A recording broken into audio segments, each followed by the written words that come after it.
கிறிஸ்துவுக்குள் மிகவும் அன்பாய் அறிவித்து தெரிந்து கொள்ளப்பட்டிருக்கிற அன்புக்குரிய பரிசுத்தவான்களே, உங்கள் அனைவருக்கும் கிறிஸ்துவுக்குள்ளான அன்பின் வாழ்த்தலை இந்த காலை வேளையிலே தெரிவித்துக் கொள்கிறேன். அடியான் சார்ந்திருக்கக்கூடிய Lingarajapuram new creation Bible student சார்பாக கூட அன்பின் வாழ்த்தலை இந்த காலை வேளையிலே தெரிவித்துக் கொள்கிறேன். விசேஷமாக தேவனுடைய பெரிதான கிருபை இந்த நாள் வரையும் நம்மளை கண்ணின் கண்மணி போல காத்து அவருடைய சமூகத்திலே மறுபடியுமாக இந்த ஒரு முக்கியமான ஒரு நாளில் கூட தேவன் நம்மளை கூட்டி சேர்த்துருக்கிறாங்க. அப்போ இன்றைக்கி நம்ம கூடியிருக்கக்கூடிய இந்த நாளினுடைய நோக்கம் நமக்கு நல்லாவே தெரியும். அடுத்த ஒரு வருடங்களுக்காக தேவன் நம்முடைய மத்தியிலே அவருடைய சபையின் அங்கத்தினர்களை வழி நடத்துவதற்கு தேர்வு செய்யக்கூடிய மூப்பர்கள் மற்றும் உதவிக்காரர்களுக்காக நம்ம என்ன பண்ணியிருக்கிறோம், அந்த ஒரு நாமினேஷனுக்காக என்ன பண்ணியிருக்கிறோம், இன்றைக்கி ஒரு நோக்கத்தோடு என்ன பண்ணியிருக்கிறோம், வந்திருக்கிறோம். அப்போ நம்மளுடைய மனதை ஆயத்தம் பண்ணும்படியாக இன்றைக்கு நம்ம பார்க்கக்கூடிய பாடம் வந்து உன்னை கிரேத்தா தீவிலே விட்டு வந்தேன். அப்போ இந்த வசனத்தை பார்க்கும் பொழுது உங்களுக்கு என்ன தோணுது?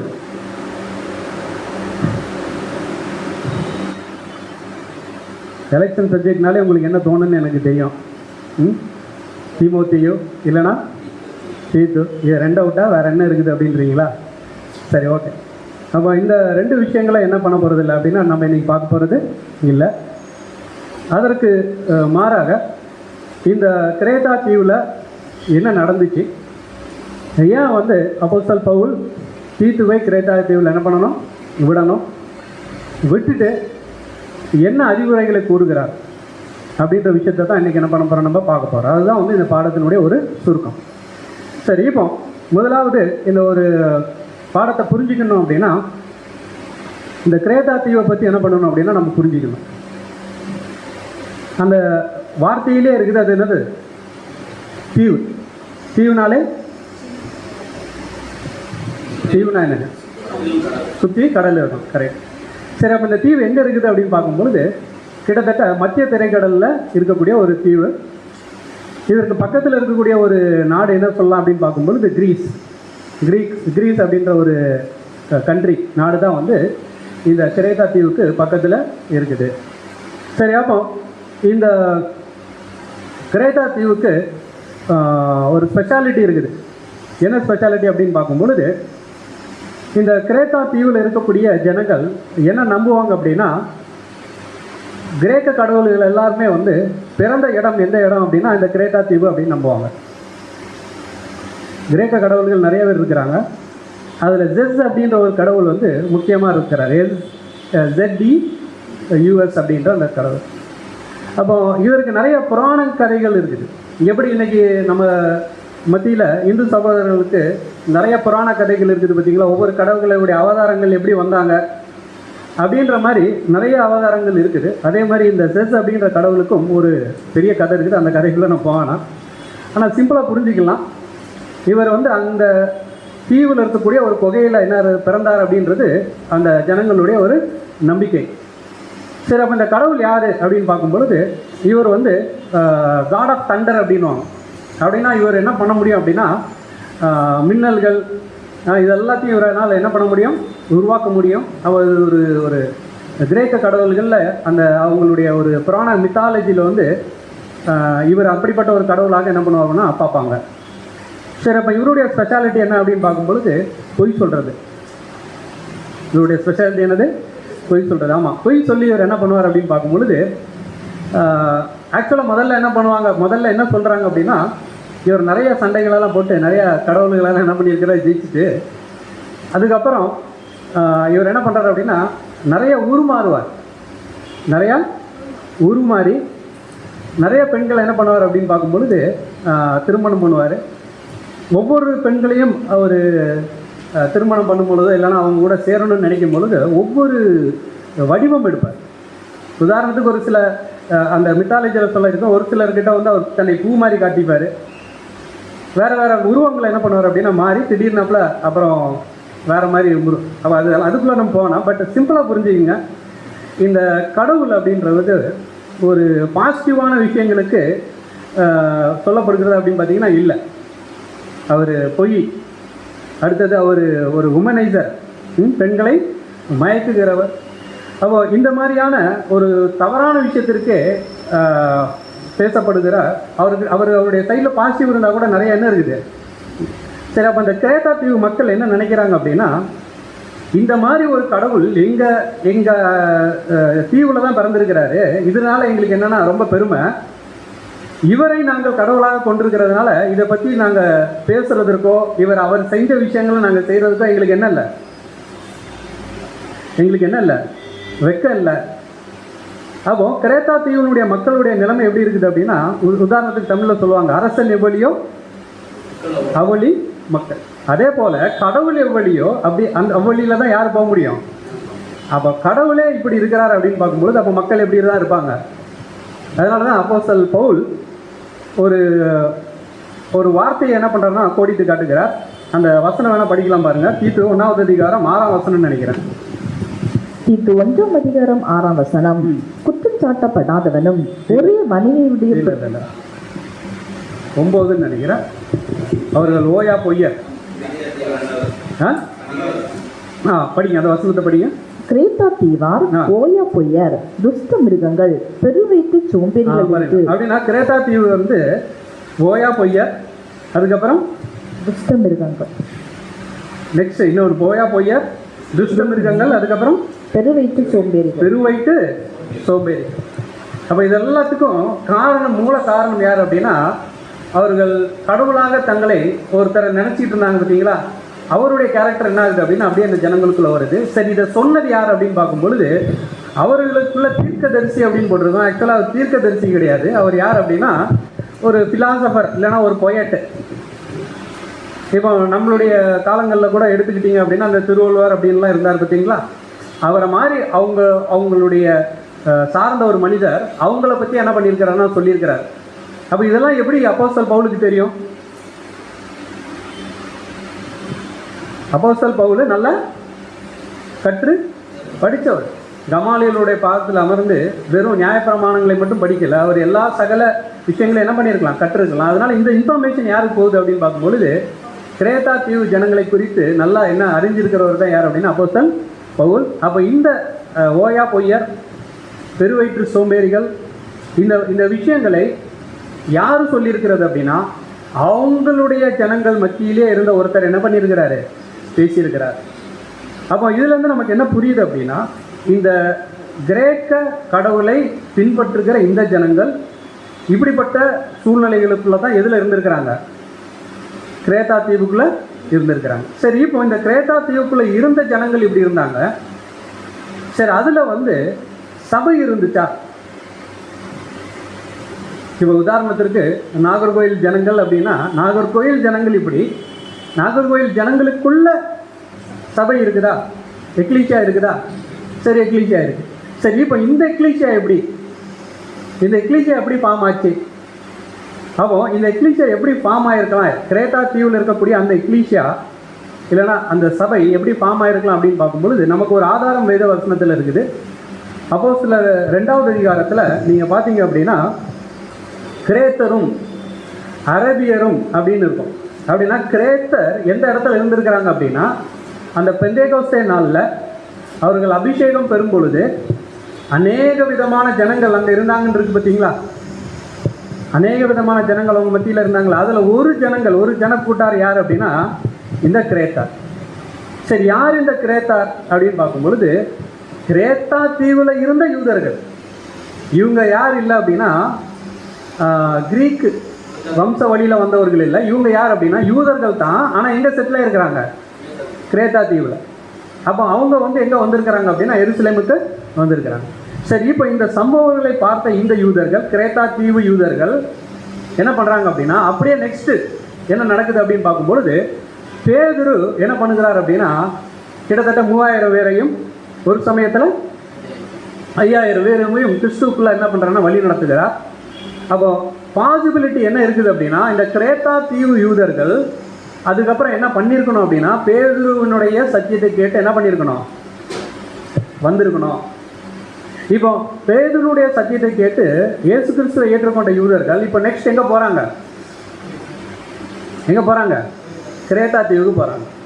பட் அன்ஃபார்ச்சுனேட்டாக என்ன பிரச்சனை அப்படின்னா இந்த கிரேத்தா தீவு யூதர்களை அதுக்கப்புறம் கிறிஸ்துக்குள்ள வழி நடத்துகிறதற்கு என்ன இல்லை, ஆட்கள் இல்லை. அப்போ கிரேத்தா தீவு யூதர்கள் என்ன பண்ணிட்டாங்க அப்படின்னா, ஆல்ரெடி அவங்களுக்கு யூத பாரம்பரியம் ஒரு சிலது தெரியும். இப்போ புதுசாக யார் வந்திருக்கிறாங்க, இப்போ புதுசாக யார் வந்திருக்கிறது, அப்போஸ்தலர்களுடைய டீச்சிங். அப்போ இதெல்லாம் இவங்களுக்கு சேர்ந்து இப்போ என்ன பண்ணியாச்சு அப்படின்னா, கிரேத்தா தீவுக்கு போய் அங்கே என்ன பண்ணுறாங்க அப்படின்னு பார்க்கும் பொழுது, இந்த புதுசாக கிடைத்த அந்த ஒரு சத்தியத்தையும் என்ன பண்ணுறாங்க அப்படின்னா சொல்லுகிறாங்க. அதன் மூலமாக என்ன ஆகுது அப்படின்னா, அங்கே ஒரு சர்ச்சு ஃபார்ம் ஆகுறதுக்கு வாய்ப்பு இருந்திருக்குது. இப்போ அந்த ஃபார்ம் ஆன சர்ச்சில் ஒரு பிரச்சனை, இல்லைன்னா பல பிரச்சனைகள். முக்கியமான பிரச்சனை என்ன அப்படின்னா, வந்தவர்களுக்கு அவங்களுக்கு என்ன கடவுள் அப்படின்னா ஜெஸ் அப்படின்ற அந்த கடவுள், அந்த பாரம்பரியத்திலேருந்து வந்தவங்க. இவங்க யார் அப்படின்னா, இவங்க யூதர்கள், நியாயப்பிரமாணத்தை பின்பற்றினவர்கள். ஆனால் இப்போ ரீசெண்டாக என்ன ஆனவங்க, கன்வெர்ட் ஆனவங்க, கிறிஸ்டியானிட்டி கன்வெர்ட் ஆனவங்க. அப்போ இந்த சபையில் வந்து எப்பவுமே வந்து ஒரு பிணக்குகள் இருந்திருக்குது. எப்பவுமே வந்து ஒரு ஒரு என்ன சொல்லலாம் அப்படின்னா, ஒரு சில வாக்குவாதங்கள் இல்லைன்னா ஒரு சில டிஃப்ரென்ஸ் ஆஃப் ஒப்பீனியன் எப்பவுமே கிரேத்தா தீவினுடைய சபையின் மக்கள் மத்தியில் இருந்திருக்கு. காரணம் என்ன அப்படின்னா, இவர்கள் வந்த சோர்ஸ் வந்து டிஃப்ரெண்ட் சோர்ஸு. பட் அந்த சோர்ஸை உள்ளே வச்சுட்டு இப்போ ப்ரெசண்ட்டை வந்து என்ன பண்ணிட்டு இருக்கிறாங்க அப்படின்னு பார்க்கும்பொழுது டிஸ்கஸ் பண்ணிட்டு இருக்கிறாங்க. உதாரணத்திற்கு 3ஆம் நூற்றாண்டில் ரோமில் இருந்த நிறைய பேர் என்ன பண்ணாங்கன்னா கிறிஸ்தவர்களாக மாறினாங்களா? மாறினவங்க அப்படியே கம்ப்ளீட்டாக கிறிஸ்டியானிட்டிக்கு வந்துட்டாங்களா? இல்லை. என்ன நடந்துச்சு? ரோமினுடைய பாரம்பரியங்களை எதுக்குள்ளே கொண்டு வர நினச்சாங்க? கிறிஸ்தவத்துக்குள்ளே கொண்டு வர நினச்சாங்க. ஒரு சர்டன் அமௌண்ட் என்ன பண்ணாங்க அப்படின்னா அதில் வெற்றி என்ன பண்ணாங்க, பெற்றாங்க. அதே ப்ராப்ளம் தான் ஆல்ரெடி எங்கே ஸ்டார்ட் ஆகிருந்துச்சு, கிரேத்தா தீவில். இது நீங்கள் அதுக்கப்புறம் வீட்டில் போய் அந்த 3 அதிகாரத்தை என்ன பண்ணுங்க அப்படின்னா படிங்க. உங்களுக்கு அங்கங்கே உங்களுக்கு என்ன கிடைக்கும் அப்படின்னா இந்த ஹிண்ட்டு கிடைக்கும். சரி, இப்போ இந்த விஷயங்கள் எல்லாமே வந்து யாருடைய காதுக்கு போயிருக்கலாம்? பவுலுடைய காதுக்கு போயிருக்கலாம். இப்போ அடுத்த கொஸ்டின் என்ன அப்படின்னா, நமக்கு அப்போஸ்தலர் பவுல் இந்த தீவுக்கு வந்தாரா? அப்படின்னு பார்க்கும்பொழுது எஸ். அப்போஸ்தலர் 27வது அதிகாரத்தில் நீங்கள் பார்த்தீங்க அப்படின்னா ஃபேரவன்ஸ் அப்படின்ற அந்த ஹார்பருக்கு வந்து ஷிப் வந்து என்ன ஆகும் அப்படின்னா நிற்கும். இந்த ஃபேரவன் அப்படின்ற அந்த ஒரு இடம் இருக்கிறது எங்க அப்படின்னா கிரேத்தா தீவு. இந்த அளவுக்கு தான் நமக்கு என்ன இருக்குதுன்னா இன்ஃபர்மேஷன் இருக்குது. பட் அவர் அந்த கப்பல்லேருந்து இறங்கி உள்ளே போய் சபையை பார்த்து பேசினாரா, அங்கே இருக்கக்கூடிய அவங்கள பேசினாரா அப்படின்றதுக்கான ஆதாரம் நமக்கு இல்லை. சரி, இப்போ அவனை என்ன நம்ம புரிஞ்சுக்கலாம் அப்படின்னா, அப்போஸ்தலர் பவுலுக்கு இந்த சபையை பற்றின இன்ஃபர்மேஷன் என்ன இருக்குதுன்னா கிடைச்சிருக்குது. இது கிடைத்தது நிமித்தமாக ஒரு அருமையான ஒரு ஊழியக்காரன். யாரு? தீத்து. சரி, ஒய் டைட்டஸ்? ஏன் தீமோத்தி இல்லை? ஏன் எப்பாப்ராத்து இல்லை? சரி, ரொம்ப டைம் எடுக்க வேணாம். ஏன் தீத்து அப்படின்னா, தீத்து தான் வந்து ஒரு பியோர் ஜென்டைல். தீமோத்தி வந்து பியோர் ஜென்டைல் இல்லை. ஏன்னா அவருடைய வம்சாவளி பார்த்தீங்க அப்படின்னா அம்மா ஜூயிஷ், அப்பா வந்து கிரீக். ஆனால் இவர் யார் அப்படின்னு பார்க்கும்பொழுது ஒரு பியோர் ஜென்டைல், கிரேக்க வம்சத்திலேருந்து வருகிறவர். இவரை என்ன பண்ணுகிறாருன்னா அப்போஸ்தலர் பவுல் ரொம்ப தன்னுடைய மகனை போல என்ன பண்ணுறாருன்னா பாவித்து இவரை எருசலேமுக்கெல்லாம் என்ன பண்ணுறாருன்னா கூட்டிகிட்டு போகிறார். யார்? பவுல். இவர் யார் அப்படின்னு பார்க்கும்பொழுது ஒரு விட்னஸ். அப்போஸ்தலர் பவுல் தீத்துவை வந்து ஒரு விட்னஸாக என்ன பண்ணுறாரு அப்படின்னா ஜெருசலேமில் கொண்டு போய் நிறுத்துறார். பாருங்கள், புறஜாதிகளுக்கும் என்ன போயிருக்குது?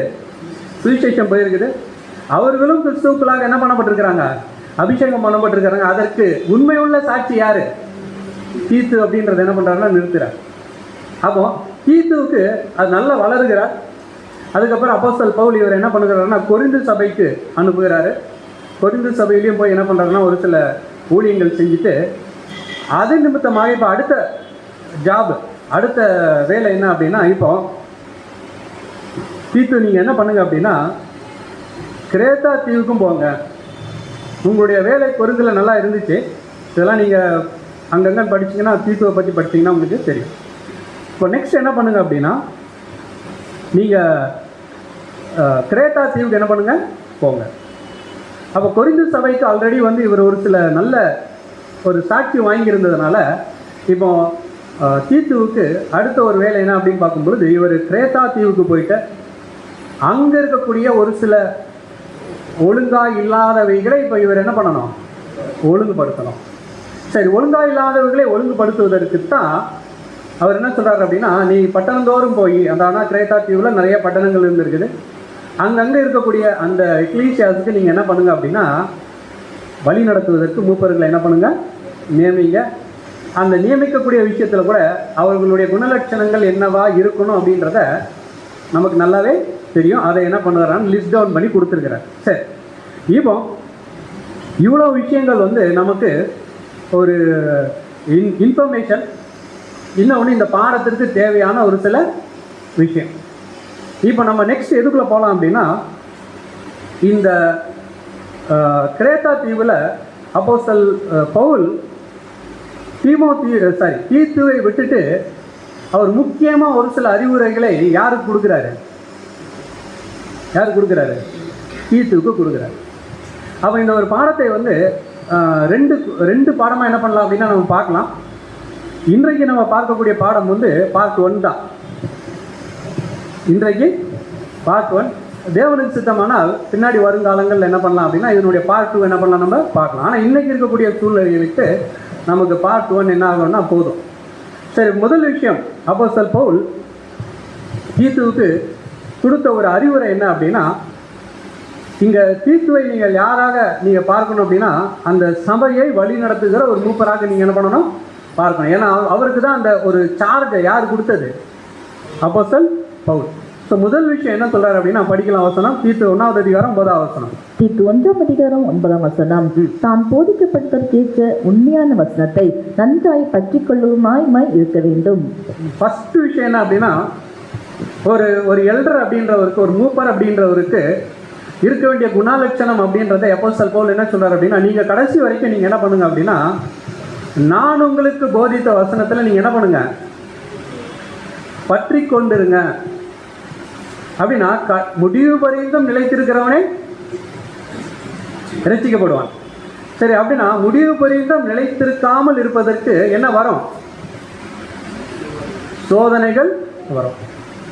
அப்ப என்ன தன்னை சுற்றி என்ன சோதனைகள் வந்தாலும் சரி, உன் வலது பக்கத்தில் 1000 பேர், உன் இடது பக்கத்தில் எத்தனை பேர் எப்படி போனாலும் சரி, ஆனால் ஒரு சகோதரன் தான் போதிக்கப்பட்ட வசனத்தில் கடைசி வரைக்கும் நிலைத்திருக்கிறார் அப்படின்னா அந்த சகோதரனை நீங்கள் என்ன பண்ணலாம் அப்படின்னா, மூப்பராக தேர்ந்தெடுப்பதற்கு நீங்கள் என்ன பண்ணலாம், பரிந்துரை செய்யலாம். அப்போ ஃபஸ்ட்டு கேரக்டர் என்ன அப்படின்னா, போதிக்கப்பட்ட வசனத்தில் என்ன பண்ணணும், நிலைத்திருக்கணும். சரி, இப்போ நிலைத்திருக்கணும்னா என்ன பண்ணணும்,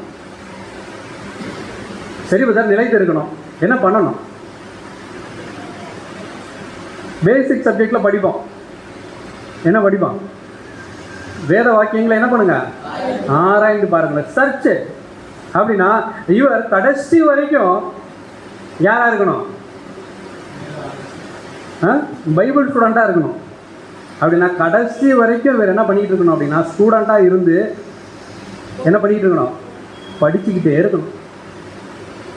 அவள் கடைசி வரைக்கும் படிக்க படிக்க படிக்க படிக்கத்தான் பெற்றுக்கொண்ட வார்த்தைகள் என்ன பண்ண முடியும், நிலைத்து நிற்க முடியும். உதாரணத்திற்கு இப்போ வந்து நம்ம ஒரு ஆஃபீஸில் சேர்ந்துட்டோம்னு வச்சுக்கிங்களேன், அதோடு நம்மளுடைய படிப்பு என்ன ஆயிரும், முடிஞ்சு போயிடும். ஏன்னா நம்ம படித்தாச்சு, படிப்பதற்கு தகுந்த வேலை நமக்கு என்ன கிடைச்சாச்சு, அவ்வளோதான், படிப்பு என்ன ஆயிடுச்சு, முடிஞ்சு போச்சு. ஆனால் இது பொதுவாக எல்லாருக்குமே பொருந்தும், மூப்பர்களுக்கு மட்டும் இல்லை, இது யாருக்கெல்லாம் பொருந்தும், கிறிஸ்துவின் சபையாக மாற வேண்டும் என்று எண்ணுகிற எல்லாருக்கும் இது பொருந்தும். என்ன பொருந்தும் அப்படின்னா, நீங்கள் பெற்றுக்கொண்ட வசனத்தில், போதிக்கப்பட்ட வசனத்தில் என்ன பண்ணுங்க அப்படின்னா, டெய்லி என்ன பண்ணுங்க, நிலைச்சிருங்க. நான் இன்னைக்கு நிலைச்சிருந்தா இன்னைக்கு மட்டும்தான் நிலைச்சிருக்கிறதுக்கு அதுக்கு என்னது கேரண்டி, நாளைக்கு என்ன ஆகலாம், உளுந்து போகலாம். அப்போ நாளைக்கு நான் உழாமல் இருக்கணும்னா நாளைக்கும் நான் என்ன பண்ணணும், போதிக்கப்பட்ட வசனத்தை நான் என்ன பண்ணணும், நங்கூரம் மாதிரி என்ன பண்ணியிருக்கணும், ஆராய்ந்து பார்த்து கொண்டே இருக்கணும். ஃபர்ஸ்ட் கேரக்டர் அப்போஸ்தலன் பவுல் தீத்துக்கு சொல்கிறாரு, நீங்கள் என்ன பண்ணுங்க அப்படின்னா போதிக்கப்பட்ட வசனத்தில் எப்படி இருங்க, நிலைத்திருங்க. சரி, இப்போ நம்ம ரெண்டாவது விஷயத்துக்கு போயிடலாம். ரெண்டாவது என்ன சொல்கிறார் அப்படின்னு பார்க்கும்பொழுது 3 வசனங்களை படிங்க. முதலாவது வசனம் என்ன அப்படின்னா தீத்து 1வது அதிகாரம் 9வது வசனம் படிங்க. தீத்து 1ஆம் அதிகாரம் 9ஆம் வசனம். ஆரோக்கியமான உபதேசத்தினாலே புத்தி சொல்லவும் எதிர் பேசுகிறவர்களை கண்டனம் பண்ணவும். சரி, தீத்து 1வது அதிகாரம் 9ஆம் வசனத்தில் என்ன சொல்லுகிறார் அப்படின்னா ஆரோக்கியமான உபதேசத்தினாலே நீங்கள் என்ன பண்ணணும் அப்படின்னா ஃபர்ஸ்ட் என்ன பண்ணணும், புத்தி சொல்லணும். அப்போ ஒரு மூப்பர் அப்படின்ற அந்த ஒரு மூப்பர்கள் அப்படின்றவர்களுக்கு நெக்ஸ்ட்டு இருக்கக்கூடிய ஒரு வேண்டிய ஒரு கேரக்டர் என்ன அப்படின்னா, ஒரு குணலட்சணம் என்ன அப்படின்னா அவர்கள் புத்தி சொல்லக்கூடியவர்களாக இருக்கணும். ஃபஸ்ட்டு என்னது, புத்தி சொல்லணும்.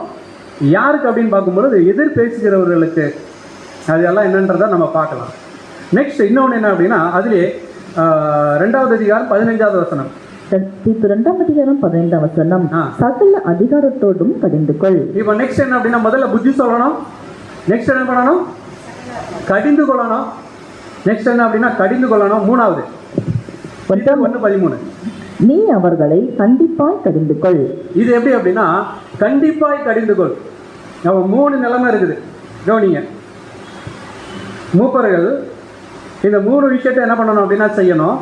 சபைக்கிட்ட சந்தர்ப்பங்களுக்கு ஏற்றாது போல எல்லா டைமும் கண்டிப்பாய் கடிந்து கொள்ளக்கூடாது, எல்லா டைமும் கடிந்து கொள்ளக்கூடாது, எல்லா டைமும் புத்திமதியை சொல்லிட்டு இருக்கக்கூடாது.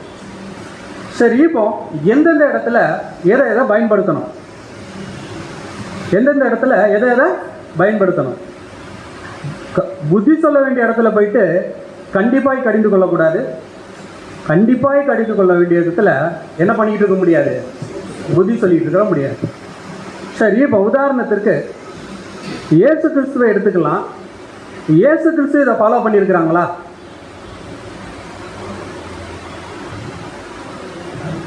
இயேசு கிறிஸ்து ஃபாலோ பண்ணியிருக்கிறாங்களா? சரி, எக்ஸாம்பிள் சொல்லுங்க பார்க்கலாம். சூப்பர். பேதுரு என்ன பண்ணாங்க? உங்களுக்கு இந்த மாதிரி என்ன ஆகக்கூடாது. அப்போ இயேசு கிறிஸ்து என்ன பண்ணாங்க?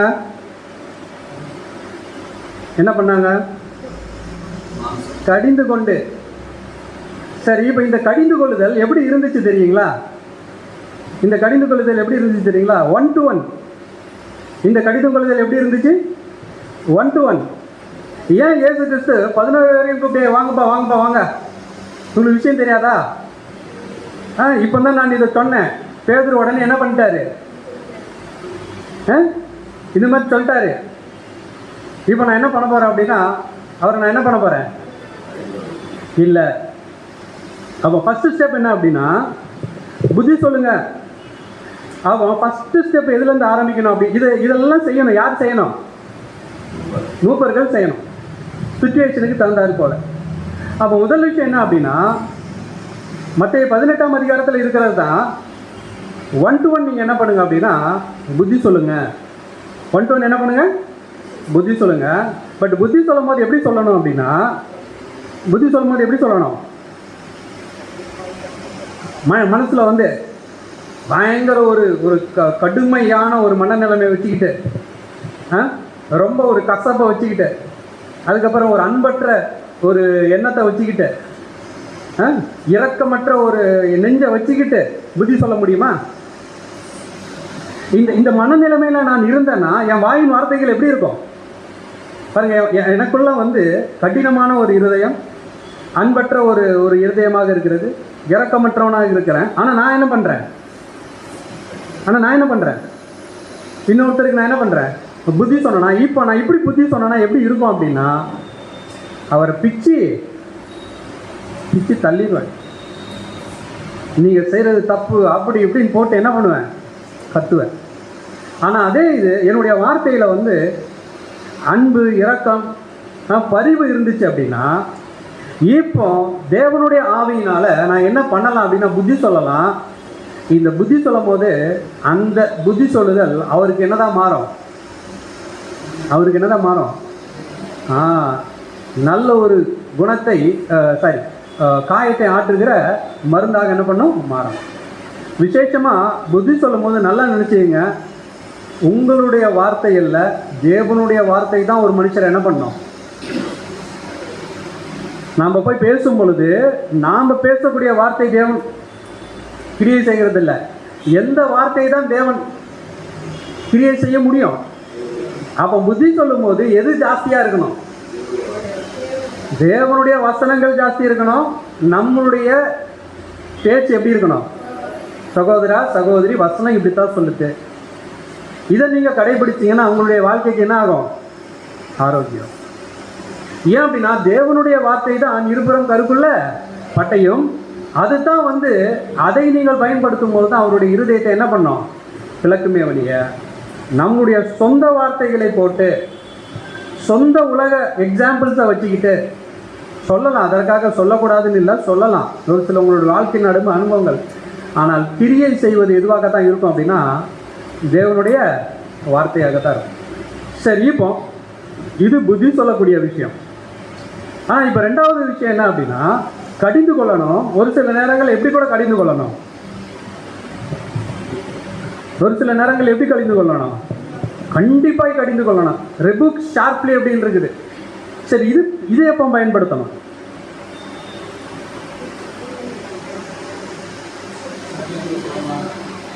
சத்தியத்துக்கு புறமான. சரி, இது எப்போ பயன்படுத்தலாம் அப்படின்னு பார்க்கும் பொழுது முதல் ஸ்டெப்பு நீங்கள் எடுத்துட்டீங்க, புத்தி சொல்லிட்டீங்க, சரி வரல.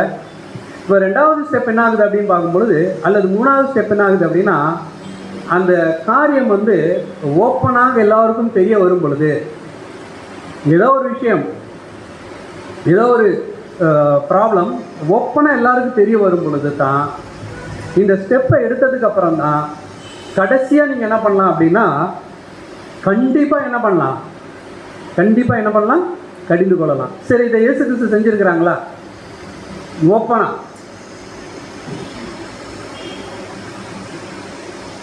பேதுருனுடைய விஷயத்தில் பிரைவேட் 1 to 1, ஆனால் ஓப்பனாக இயேசு கிறிஸ்து கடிந்து கொண்டது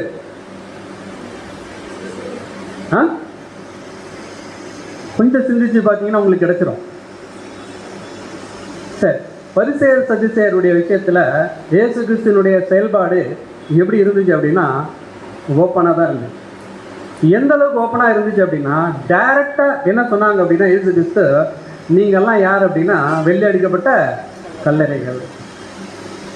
அப்போ இந்த மாதிரியான டைரக்டான ஷார்ப் ரெபியூக்கு, கண்டிப்பாக கடிந்து கொள்ளுதல் யாரால் பெட்டராக பண்ண முடியும் அப்படின்னா இயேசு கிறிஸ்துவால் பண்ண முடியும். பட் நம்மளால் அப்படின்னா இந்த மாம்சத்தில் இருக்கக்கூடிய மூப்பர்களால் பண்ண முடியுமா அப்படின்னு பார்த்தீங்கன்னா ஒரு சில நேரங்களில் அதை பண்ண வேண்டிய சிச்சுவேஷன் இருந்துச்சு அப்படின்னா அதை செய்து தான் ஆகணும். ப்ரொவைடட் என்ன அப்படின்னா அந்த காரியம் ஓப்பனாக எல்லாருக்கும் தெரிகிற பொழுது அப்போ அவங்களுடைய கடிந்து கொள்ளுதல் கூட எப்படி தான் இருக்கணும், கடிந்து கொள்ளுதல் கூட எப்படி தான் இருக்கணும், ஓப்பனாக தான் இருக்கணும். புரியுதுங்களா? அப்போ ஓப்பன் ரெபியூக்கு, பப்ளிக்காக ஒரு ஒரு ரெபியூக்கு, ஒரு கடிந்து கொள்ளுதல் எப்போ தான் வரணும் அப்படின்னா அது எல்லோருக்கும் தெரிய வரக்கூடிய பட்சத்தில். அப்படின்னா ஃபஸ்ட்டு ஸ்டெப்பு செகண்ட் ஸ்டெப்பெல்லாம் எடுத்தும் அதற்கு ஒரு சகோதரனோ சகோதரியோ இடம் கொடுக்கல அப்படின்னா தான் தேர்டு ஸ்டெப்புக்குள்ளே என்ன பண்ணலாம் அப்படின்னா வரலாம். அதுக்கு பேர் தான் என்ன அப்படின்னா ஓப்பன் ரெபியூ. சரி, இப்போ இந்த ஓப்பன் ரெபியூ வெளிப்படையாக கடிந்து கொள்ளுதல் எங்கேருந்து பண்ணணும் அப்படின்னு பார்க்கும் பொழுது எங்கேருந்து பண்ணணும், கண்டிப்பாக எங்கேருந்து தான் பண்ணணும், இந்த இடத்துலேருந்து தான் பண்ணணும். சரி, இந்த இடத்துலேருந்து பண்ணும்பொழுது கூட நீங்கள் கிடைச்சிருச்சு அப்படின்ட்டு மூப்பர்கள் அதை ஏறெடுக்கக்கூடியவர்கள் கிடைச்சி போச்சு அப்படின்னு சொல்லி என்ன பண்ணக்கூடாது அப்படின்னா அங்கேயும் உங்களுடைய மாம்சத்தை என்ன பண்ணிடக்கூடாது, வெளிப்படுத்திட. அங்கே கூட இதே கான்செப்ட் அப்படின்னா உங்களுடைய இருதயம் அன்பு நிறைந்ததாக இருக்கணும், இரக்கம் நிறைந்த. ஏன்னா நீங்கள் செய்யக்கூடிய அந்த ஒரு செயல்னால அவர் மறுபடியும் என்ன ஆகணும், அவர் மறுபடியும் என்ன ஆகணும், ஆதாயப்படுத்தணும். நீங்கள் எல்லா விஷயத்தையும் ஆதாயப்படுத்துறதுக்காகத்தான் அந்த நோக்கத்தில் தான் என்ன பண்ணணும்னு செய்யணுமே வழிய கட் பண்ணி வெளியில் விடணுன்ற நோக்கத்தோடு நம்ம செஞ்சோம் அப்படின்னா அப்போ அது என்ன தான் மாறிடும் அப்படின்னு பார்க்கும்பொழுது அது மாம்சத்தின்படி செய்கிற விஷயமா என்னாகும். அப்போ இயேசு கிறிஸ்துனுடைய அந்த இதை பண்ணலாம் அப்படின்னா ஃபாலோ பண்ணலாம். நெக்ஸ்ட் அப்போஸ்தலன் யோவான் 1 யோவான் 3வது அதிகாரம் 7ஆம் வசனம் படிங்க. 1 யோவான் 3:7.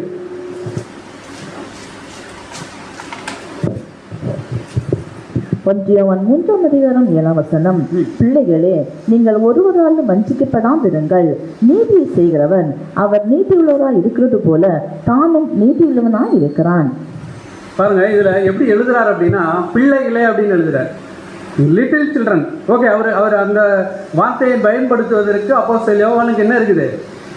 100% அதிகாரம் இருக்குது. ஏன் அப்படின்னா அவர் ரொம்ப அந்த டைமில் அவர் வயதில் மூத்த ஒரு சகோதரன்.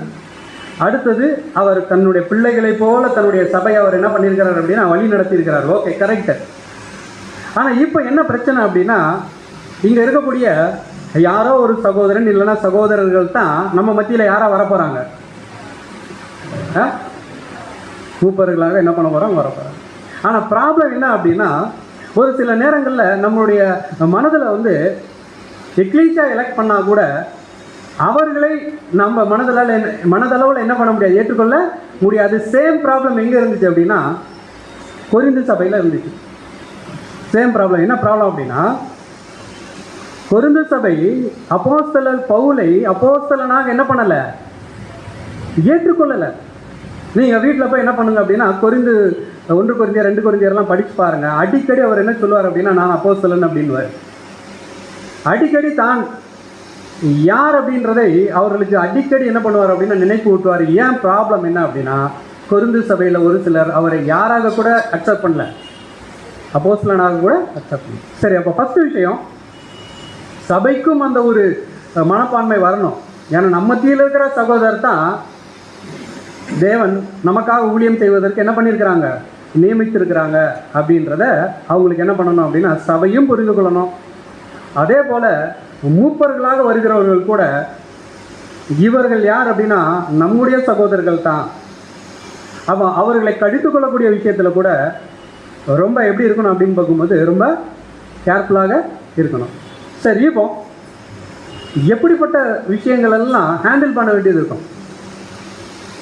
மூப்பர்களாக வருகிறவர்கள் எப்படிப்பட்ட விஷயங்களை ஹேண்டில் பண்ண வேண்டியதாக இருக்கும் அப்படின்னா படிக்கலாம். 1 தெசலோனிக்கேயர் 5வது அதிகாரம் 14வது வசனம்.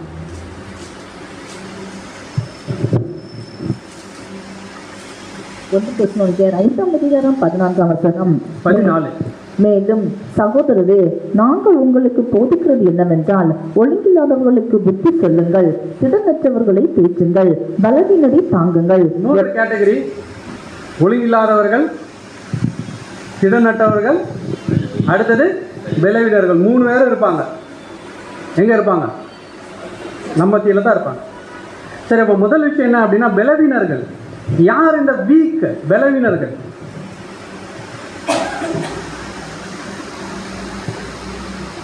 யார் இந்த பலவீனர்கள் அப்படின்னு பார்க்கும்பொழுது சிம்பிளாக புரிஞ்சுக்கிட்டோம் அப்படின்னா புதிதாக சத்தியத்திற்கு வந்தவர்கள். ஏன்னா இப்போ தான் அவங்க எப்படி வந்திருக்கிறாங்க, புதுசாக வந்திருக்கிறாங்க. அப்போ இவர்களுக்குள்ள என்ன இருக்கும்? பலவீனங்கள், ஒரு சில பலவீனங்கள் இருக்கும். இப்போ அந்த பலவீனரை நீங்கள் என்ன பண்ணணும்? பலவீனர்களை என்ன பண்ணணும்? வசனத்தில் என்ன போட்டிருக்குது?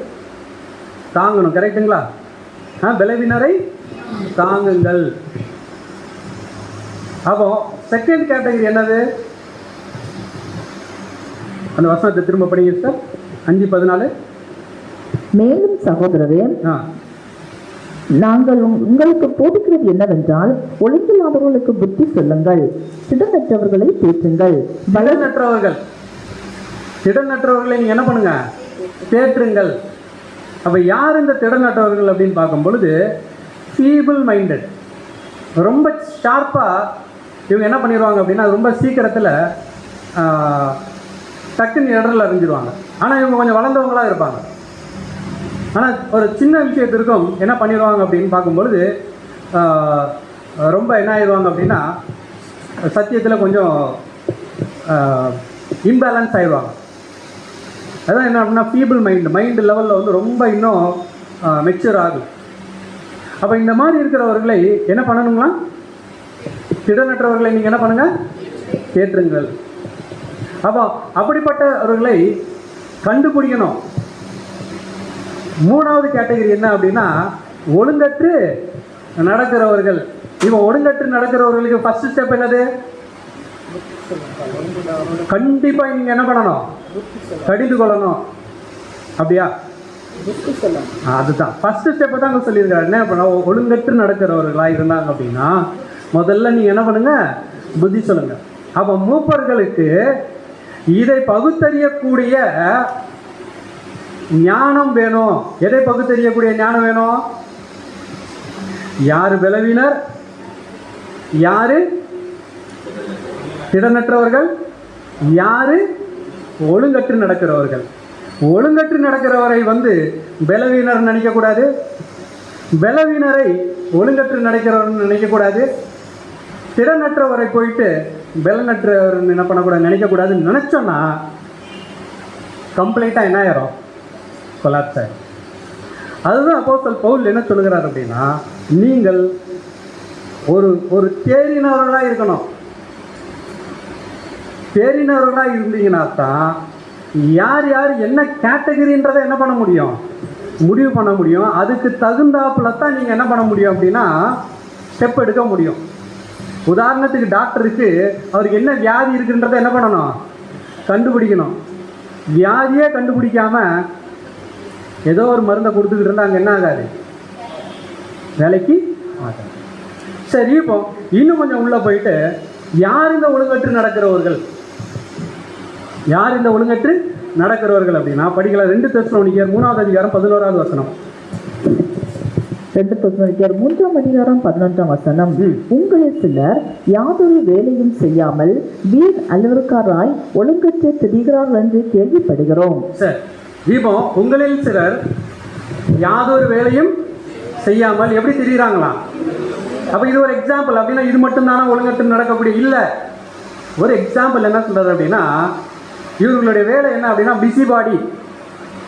அப்படின்னா இவர்கள் தங்களுடைய வேலையை செய்கிறதில்ல, மற்றவர்களுடைய விஷயத்தில் அதிகமாக என்ன பண்றது?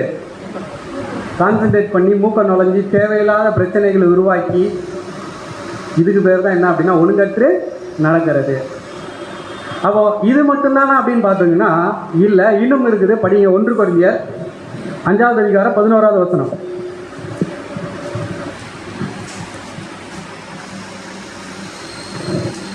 1 கொரிந்தியர் 5ஆம் அதிகாரம் 11ஆம் வசனம். விபச்சாரக்காரரை கலந்திருக்க கூடாதென்று நிருபத்தில் உங்களுக்கு எழுதினேன். 5:11 கரெக்ட் தான் படி. 11.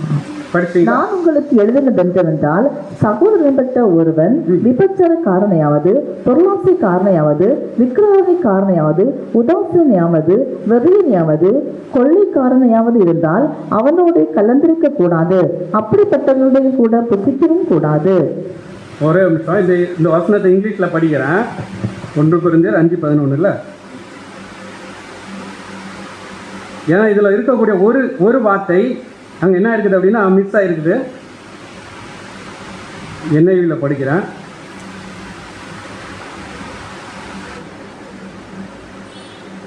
சரி, but now I am writing you that you must not associate with anyone who calls himself a brother, but he is sexually immoral or greedy or idolater or slanderer, a drunkard or a swindler.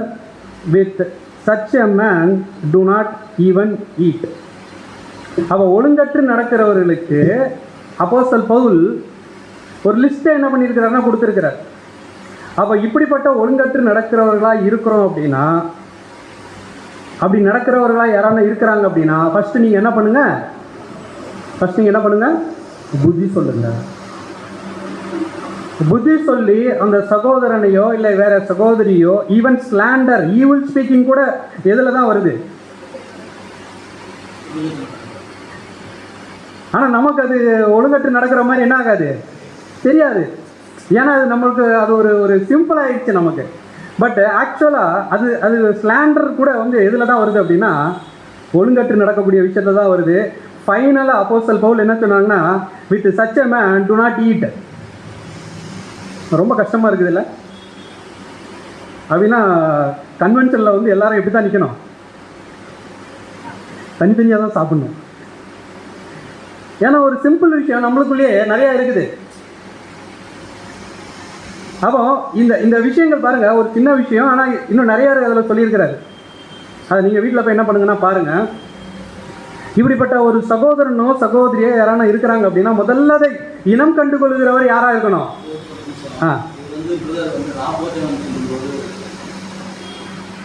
Correct. அந்த okay அந்த party. But இந்த தரிசனம் கூட நீங்கள் படிக்கலாம் பாருங்க. எங்க அப்படின்னா 2 தெசலோனிக்கர் 3:16. 2 தெசலோனிக்கர் 3:16. சமாதானத்தின் கர்த்தர் தாமே எப்பொழுதும் சகல விதத்திலும் உங்களுக்கு சமாதானத்தை தந்திருவாராக. கர்த்தர் உங்கள் அனைவரோடும் கூட இருப்பாராக. 2 தெசலோனிக்கர் 3:14 தானே? 14 மேலும் இந்த நிருபத்தில் சொல்லிய எங்கள் வசனத்துக்கு ஒருவன் கீழ்ப்படியாமற் போனால் அவனை குறித்து கொண்டு அவன் நிற்கப்படும்படிக்கு அவனுடனே களவாதிருங்கள். அவனோட கூட நீங்க என்ன பண்ணாதீங்க. ஸோ இதில் எல்லாமே வந்துருச்சு. இந்த மாதிரி பண்ணுறவங்க கூட நீங்கள் என்ன பண்ணாதீங்க அப்படின்னா லிங்க்கை என்ன பண்ணாதீங்க, வச்சுக்காதீங்க.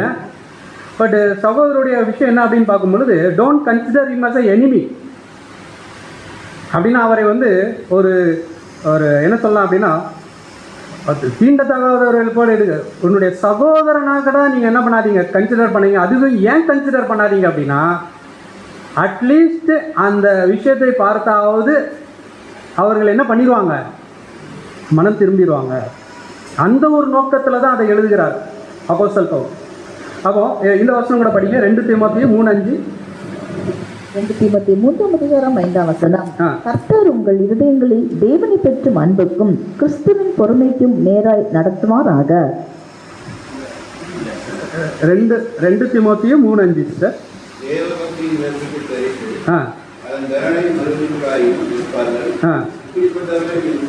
இப்படிப்பட்டவர்களை விட்டு. ஸோ ஃபைனலாக தான் என்ன கொடுக்குறாரு அப்படின்னா அது ஒரு ஃபைனல். எல்லா ஸ்டெப்பையும் நீங்கள் எடுத்துட்டீங்க, புத்தி சொல்லிட்டீங்க, கடிந்து கொண்டீங்க, கண்டிப்பாக நீங்கள் என்ன பண்ணியிருக்கிறீங்க, கடிந்து கொண்டிருக்கிற. பட் எதுக்குமே என்ன இல்லை அப்படின்னா ரிசல்ட் இல்லை அப்படின்னு பார்க்கும்பொழுது கொஞ்ச காலம் நீங்கள் என்ன பண்ணுங்க அப்படின்னா செப்பரேட் அவுட் பண்ணிடுவீங்க. ஏன் அப்படின்னா அட்லீஸ்ட் அதை பார்த்து அவங்க என்ன பண்ணிடுவாங்கன்னா உணர்ந்துடுவாங்க. அப்போ மறுபடியும் நீங்கள் என்ன பண்ணிக்கலாம் அப்படின்னா அந்த சகோதரனை நீங்கள் என்ன பண்ணலாம், ஆதாயம் படுத்தி கொள்ளலாம். பட் இதெல்லாம் இப்போ யார் செய்யணும்? இதெல்லாம் யார் செய்யணும்?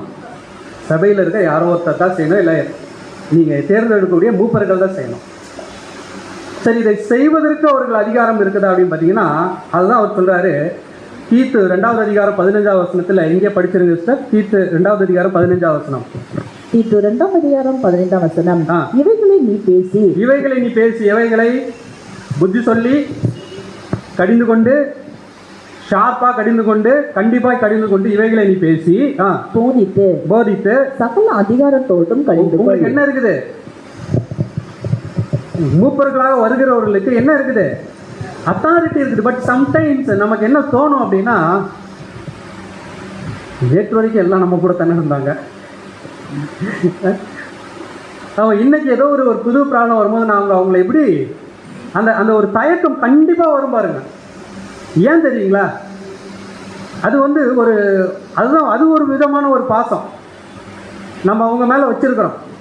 ஒவ்வொருத்தர் மேலேயும் நம்ம ஒரு அன்பு வச்சுருப்போம் பார்த்தீங்களா? அந்த அன்பு என்ன பண்ணோம் அப்படின்னா ஒரு சில காரியங்களை செய்வதற்கு என்ன பண்ணோம், தடைப்படுத்தும். ஆனால் சிம்பிளாக தெரிஞ்சுக்கங்க, நமக்கு இயேசு கிறிஸ்துவோட நம்ம யாரையும் அதிகமாக என்ன பண்ண போகிறதில்ல, அன்பு செய்ய போகிறது இல்லை. அப்போ உங்களுக்கு தேவன் அந்த ஒரு வாய்ப்பை கொடுத்துருக்குறாங்க அப்படின்னா சபையில் இருக்கிறவர்களை வழி நடத்துவதற்கு தேவன் வருங்காலங்களில் சகோதரர்களுக்கு கொடுக்கும் பொழுது இதை மைண்டில் வச்சுக்கோங்க. உங்களுக்கு என்ன இருக்குது? உங்களுக்கு என்ன இருக்குது? அத்தாரிட்டி இருக்குது. பட் அந்த அத்தாரிட்டியை எப்படி பயன்படுத்துங்க அப்படின்னா ரொம்ப ஒரு உன்னத நோக்கத்தோட, அந்த உன்னத நோக்கம், அந்த மனசு எப்படி இருக்கணும் அப்படின்னு பார்க்கும் பொழுது இரக்கமுள்ள ஒரு மனசு, அன்புள்ள ஒரு மனசு. ஃபைனல் நோக்கம் என்ன இருக்கணும் மனசில்? ஃபைனல் நோக்கம் என்ன இருக்கணும்னா அந்த சகோதரனை என்ன பண்ணிக்கணும், ஆதாயப்படுத்தணும். இல்லை அந்த சகோதரியை நான் என்ன பண்ணணும், ஆதாயப்படுத்தணும். அப்போ அந்த நோக்கத்தோடு வைத்துக்கொண்டு இந்த காரியத்தை எல்லாம் என்ன பண்ணணும் அப்படின்னா செய்யணும். அப்போ இதெல்லாம் செய்கிறதற்கு அதை அவங்க செய்வாங்க அப்படின்ட்டு கண்டுபிடிக்கணும். முதல்ல யாரு பாருங்க, இப்போ இவ்வளோ செய்யணும், இவ்வளோ செய்கிறவங்கள நீங்கள் கண்டுபிடிக்கணும். கண்டுபிடிக்க வேண்டியது யார்?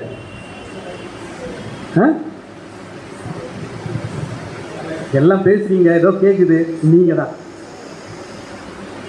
அப்போ இவ்வளோ பிரச்சனைகள் வரலாம். ஆடுகள் ஒவ்வொன்றும் எப்படி இருக்கும் அப்படின்னா பலவீனமாக இருக்கும். இன்னொன்று எப்படி இருக்கும்? Feeble minded. அடுத்த இன்னொன்று எப்படி இருக்கும்? ஒழுங்கற்று நடக்கும். அப்போ இதெல்லாத்தையும் என்ன பண்ணணும் அப்படின்னா அரவணைத்து வழிநடத்தி யார் யாருக்கு என்ன விஷயத்தை எப்போ கொடுக்கணும், எந்த ஆலோசனை எந்த சகோதரனுக்கு. அப்போ இதெல்லாம் செய்கிறதற்கு திராணி உள்ள சகோதரர்களை நீங்கள் தான் என்ன பண்ணணும்? இனம் கண்டு கொள்ளணும்.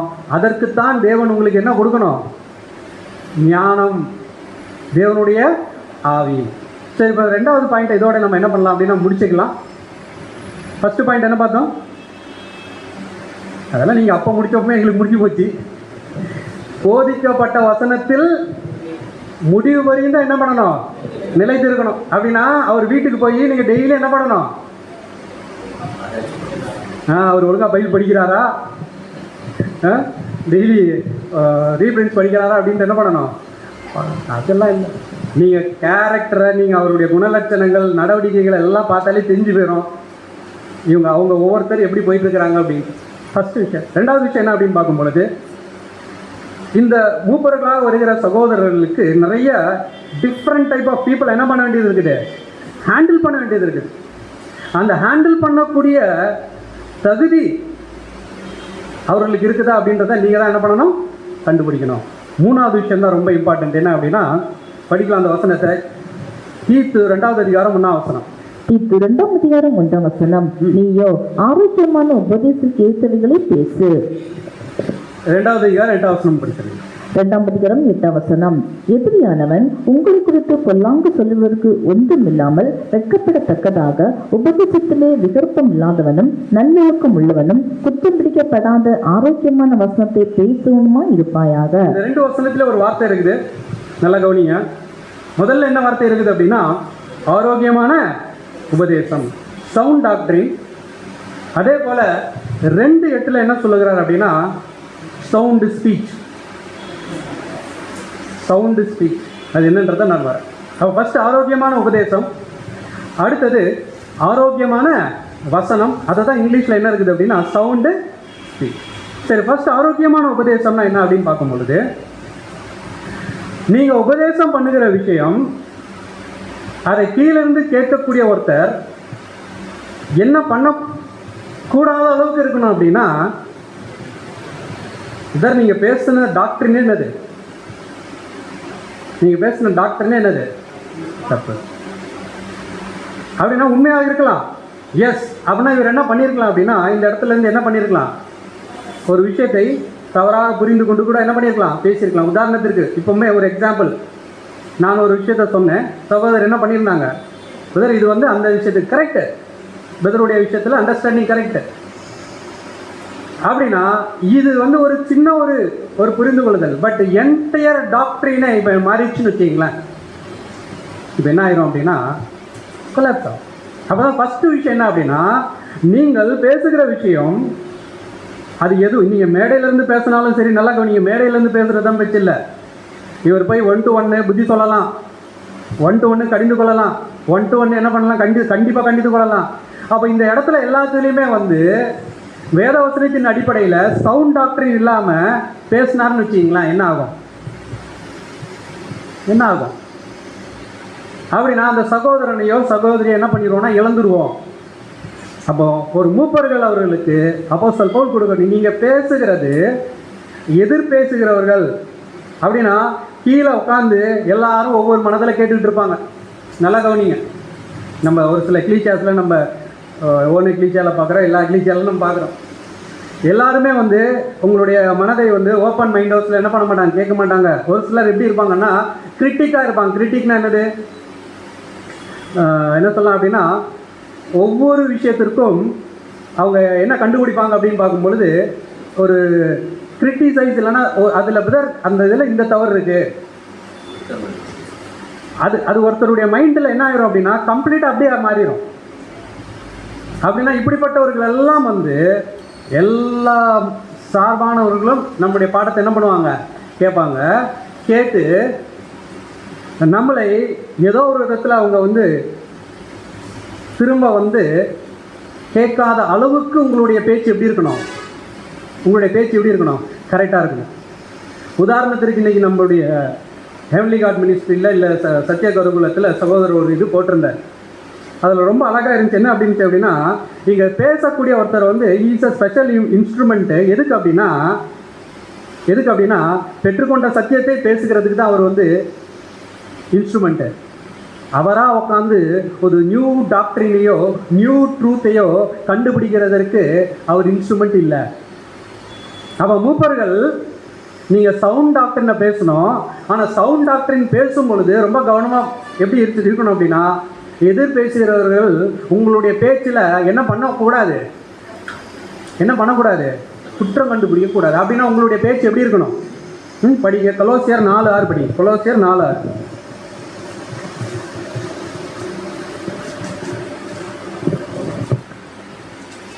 கொலோசியர் 4:6. அவனவனுக்கு இன்னபடி உத்தரவு சொல்ல வேண்டும் என்று நீங்கள் அறியும்படிக்கு உங்கள் வசனம் எப்பொழுதும் கிருபை பொருந்தினதாயும் உப்பால் சாரமேனதாயும் இருப்பதாக. எக்ஸாக்டாக தான் சொல்றார். யார் யாருக்கு என்ன உத்தரவு சொல்லணுமோ அதை நீங்க என்ன பண்ணுங்கன்னா சொல்லணும். பட் சொல்லுகிற போது எப்படி இருக்கணும் அப்படின்னா, உங்களுடைய வசனம், உங்களுடைய வார்த்தை உப்பால் சாரமேற்று. அப்படின்னா எந்த ஒரு விஷயத்தையும் வேத வசனங்களின் அடிப்படையில் என்ன பண்ணுங்க அப்படின்னா பேசுங்க. வேத வசனங்கள் இல்லாமல் எதையும் என்ன பண்ணிடக்கூடாது, பேசிடக்கூடாது. ஃபஸ்ட்டு விஷயம் அதுதான். இதற்கு ஒரு உதாரணம் என்னுடைய லைஃப்லேயே நடந்துச்சு. ஒரு இடத்துக்கு நான் என்ன பண்ணியிருந்தேன் அப்படின்னா, ஒரு ஒன் டே கன்வென்ஷன் வேறு ஒரு எக்லீசியாக கூப்பிட்டுருந்தாங்க. போயிருந்தேன். ஃபஸ்ட் சப்ஜெக்ட் முடிச்சுட்டு வந்துட்டேன். அந்த சகோதரனை, அந்த எக்லீசியாவில் இருக்கிற சகோதரனை ஒரு மாதம் கழித்து நான் பார்க்குறதுக்கு, அப்போ அவர் என்கிட்ட பகிர்ந்து கொண்ட விஷயம் என்ன அப்படின்னா, பற்றி நீங்கள் ஒரு சப்ஜெக்ட் கொடுத்துட்டு போயிட்டீங்க. அதுக்கப்புறம் ஒரு சகோதரர் ஒரு சப்ஜெக்ட் எடுத்தார். சப்ஜெக்டுடைய தலைப்பு என்ன அப்படின்னா 3 சாஸ்திரிகள். சரி, இப்போ இந்த 3 சாஸ்திரிகள் யாருன்றது அதுவே நீங்கள் பைபிள் ஸ்டூடெண்ட்டில் ஒவ்வொருத்தரும் ஒவ்வொரு கோணத்தில் என்ன பண்ணுவாங்கன்னா பேசுவாங்க. அது வேணாம். பட் அவர் சொன்ன விஷயம் என்ன அப்படின்னா, அந்த சப்ஜெக்ட் ஃபுல்லாமல் எப்படி இருந்துச்சு அப்படின்னா, இந்த 3 சாஸ்திரிகள் எங்கேருந்து வந்தவங்க அப்படின்னா ஸ்ரீலங்காலேருந்து வந்தவங்க. எங்கேருந்து வந்தவங்க? சரி, இப்போ பாருங்கள், ஒரு நாள் கூடுகை நம்ம இங்கே வர்றது எதுக்காக அப்படின்னு பார்க்கும்பொழுது, நம்முடைய ஆவிக்குரிய விஷயத்தை புதுப்பித்துக் கொள்வதற்காக நம்ம என்ன பண்ணுறோன்னா வரோம். அப்படி வரக்கூடிய இடத்துல இது பேச வேண்டிய பாடமா அப்படின்னு பார்த்தீங்கன்னா, என்கிட்ட கேட்டிங்கன்னா இல்லைன்னு தான் சொல்லுவேன். அப்போது கண்டிப்பாக ஒரு மூப்பர்கள் அப்படின்றவர்களுக்கு தன்னுடைய சபைக்கு எப்படிப்பட்ட சவுண்ட் டாக்டரின் உள்ள சப்ஜெக்ட் கொடுக்கணும் அப்படின்றது யாருக்கு தான் தெரியணும்? உங்களுக்கு தான் தெரியணும். நீங்கள் வெளியிலேருந்து வரக்கூடியவர் தேவனுடைய ஆவியினால் உங்கள் எக்லீசியாவுக்கு ஏதோ ஒன்று என்ன பண்ணலாம் அப்படின்னா பேசலாம், அது ஓகே. பட் மூப்பர்களாய் நீங்கள் ஏற்படுத்தக்கூடியவர்களுக்கு ரொம்ப தெளிவாக தெரியணும், என்னுடைய பிள்ளைகளுக்கு என்ன சாப்பாடிப்போம் தேவை. சவுண்டு டாக்டரில் என்ன பண்ணணும் அப்படின்னா கொடுக்கணும். நெக்ஸ்ட்டு என்ன அப்படின்னா சவுண்டு ஸ்பீச். அது என்ன சவுண்டு ஸ்பீச்சு?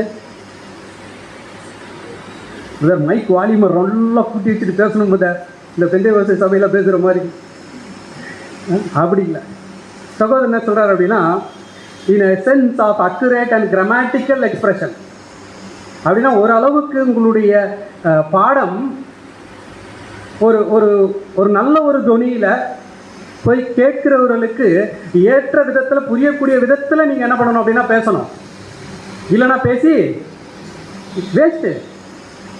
அப்படின்னா ஒரு விதத்தில் கண்டிப்பாக ஒரு நல்ல ஒரு தமிழோட புரிந்து கொள்ளக்கூடிய ஒரு மனநிலைமையில் அந்த வார்த்தைகள் என்ன பண்ணணும்னா இருக்கணும் ஃபஸ்ட்டு.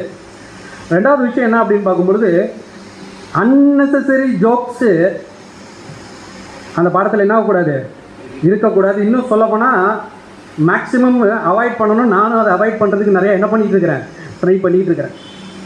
மூணாவது விஷயம் என்ன அப்படின்னா, அன்னெசரி லென்த்தி சப்ஜெக்ட்ஸாகவும் இருக்கக்கூடாது. உதாரணத்துக்கு நம்ம இப்போ சப்ஜெக்ட் ப்ரிப்பேர் பண்ணுறோன்னா நமக்கு கண்டென்ட் தெரியும், சகோதரர்களுக்கு எக்ஸ்பீரியன்ஸ் இருந்திருக்கும், நமக்கு தெரியும் இந்த பாடத்தை இவ்வளோ நேரத்துக்குள்ளே எடுத்தால் தான் இது என்னதான் எனக்கு பிரயோஜனமாக இருக்குமே வெளிய, இதற்கு மேலாக போச்சு அப்படின்னா கீழேருந்து என்ன சவுண்டு வரும்? ரொம்ப எக்ஸ்பீரியன்ஸு கண்டிப்பாக அதுதான். அப்படின்னா நமக்கு தெரிஞ்சிருக்கணும் எந்த நேரத்தில் என்னுடைய பாடத்தை நான் என்ன பண்ணணும், முடிக்கணும். அடுத்து டைப் அண்ட் ஆன்டி டைப் எடுக்கும் பொழுது நானே நிறையா ஃபீல் பண்ணியிருக்கிறேன். டைப்பு 1 மணி நேரம் பேசுகிறது, டைப்பை 1 மணி நேரம் பேசுகிறது, ஆன்டி டைப்பு 15 நிமிஷம். ஏன்னா டைம் ஆயிடுச்சு, கொடுக்கப்பட்ட டைம் முடிஞ்சு போச்சு. இப்போ நான் என்ன பண்ணணும்? இதெல்லாம் என்னதுன்னா சவுண்ட் ஸ்பீச்சில் வரவே வராது. அப்போ ஒரு சகோதரன், ஒரு மூப்பர்கள் அப்படின்றவர்கள் கிளியராக தெரியணும் எப்படி பேசணும், எவ்வளோ நேரம் பேசணும். என்னுடைய சபை இதை புரிந்து கொள்ளக்கூடிய தன்மைகள் இருந்தாங்கன்னா நான் என்ன பண்ணலாம் அப்படின்னா கண்டினியூ பண்ணலாம். இல்லைன்னா அதையே சுருக்கி டக்குன்னு முடிகிறதுக்கும் அவருக்கு என்ன பண்ணணும், டக்குன்னு முடிகிறதுக்கும் அவருக்கு என்ன இருக்கணும், சிரமம் இருக்கணும். அப்போ இது எல்லாத்தையும் அப்போஸ்தலன் பவுல் எது கீழே கொண்டு வர்றார் அப்படின்னா சவுண்டு ஸ்பீச் அண்ட் சவுண்டு டாக்டரின். சரி, இப்போ நான் பேசுகிறது சவுண்டு ஸ்பீச் அண்ட் சவுண்ட் டாக்டரின்ல இருக்கிறதுன்றதை எப்படி புரிஞ்சுக்கலாம் அப்படின்னு பார்க்கும்போது சிம்பிள் என்ன அப்படின்னா, நீங்கள் பேசக்கூடிய விஷயங்கள் மற்றவர்களுக்கு எப்படி இருக்கும் அப்படின்னு பார்க்கும்போது ரொம்ப ஹெல்ப்ஃபுல்லாக இருக்கும். ஸ்பிரிச்சுவலாக கண்டிப்பாக அவங்க என்ன பண்ணியிருப்பாங்க அப்படின்னு பார்க்கும்பொழுது ரொம்ப ஸ்ட்ரென்தன் ஆகிருப்பாங்க. அவங்க மைண்ட்லேயும் அவங்களுடைய இருதயத்திலையும் அது என்ன ஆயிருக்கும் அப்படின்னு பார்க்கும்பொழுது கண்டிப்பாக ஒரு வார்த்தையாகவும் எழுதப்பட்டிருக்கும். நாமளே என்ன பண்ணியிருக்கிறோம் அப்படின்னா உணர்ந்திருக்கோம். பாருங்கள், ஒரு சில சப்ஜெக்ட்லாம் பார்த்தீங்க அப்படின்னா பல வருஷத்துக்கு முன்னாடி எடுத்திருப்பாங்க. ஆனால் இன்னும் நம்முடைய மைண்டில் என்ன ஆகும், காரணம் என்ன அப்படின்னா, ஒரு காரணம் என்ன அப்படின்னா நாம் அந்த சுச்சுவேஷனில் இருந்திருப்போம். ஏற்ற காலத்தில் நமக்கு அந்த பாடம் தேவன் அந்த சகோதரர் மூலமாக நமக்கு கொடுத்துருப்பாங்க. அது ஒன்று. ரெண்டாவது காரணம் என்ன அப்படின்னா, அதை புரிய வேண்டிய விதத்திலையும் ஒரு சில நேரங்களில் அந்த சகோதரர் என்ன பண்ணியிருக்கலாம், எடுத்து பேசியிருக்கலாம். அதுவும் என்ன ஆயிருக்கும் அப்படின்னா நமக்கு உதவி. அப்போ இதெல்லாம் இந்த சவுண்டு டாக்டரின் அண்டு சவுண்டு ஸ்பீச் எதில் வருது அப்படின்னா அண்டர் விச் கேட்டகரி அப்படின்னா இது ஒரு டேலண்ட். இது என்னது, இது ஒரு டேலண்ட். உண்மையாகவே இது ஒரு டேலண்ட்டு. இது கண்டிப்பாக இருக்கிறவர்கள் கொஞ்சம் நல்லா என்ன பண்ணலாம் அப்படின்னா இதில் மேலே என்ன ஆகலாம், தேவனுடைய ஆவியை கொண்டு என்ன பண்ணலாம்னா போகலாம். பட் இது இல்லாதவர்கள் கூட போகலாம். ஆனால் என்ன பண்ணணும் அப்படின்னு பார்க்கும்பொழுது இன்னும் அதிகமாக என்ன பண்ணணும், முயற்சி செய்யணும். அப்போ இருக்கக்கூடிய விஷயத்தில் இது அந்த சகோதரனுக்கு கொஞ்சம் டேலண்ட் இருக்கணும். அப்படிப்பட்ட தாளந்து இருக்கிறவர்களை நீங்கள் என்ன பண்ணணும் அப்படின்னு பார்க்கும்பொழுது மூப்பர்களாக ஏற்படுத்துவதற்கு நீங்கள் என்ன பண்ணலாம் அப்படின்னா பரிசீலனை பண்ணலாம். இப்போ இதோட நம்ம என்ன பண்ணலாம்னா முடிச்சிடலாம். எத்தனை பார்த்துருக்கோம்? 3. என்னதெல்லாம்? 1, பெற்றுக்கொண்ட வசனத்தில் நிலைத்திருக்கணும். 2வது, அவர் புத்தி சொல்லணும். ஒரு சிலருக்கு கடிந்து கொள்ளணும், ஒரு சிலரை கடுமையாக என்ன பண்ணணும், கடிந்து கொள்ளணும். யார் யாருக்கு எப்போ பண்ணணுன்றதை தெரியணும். 3வது விஷயம் என்ன அப்படின்னா ஆரோக்கியமான உபதேசம் பேசணும்.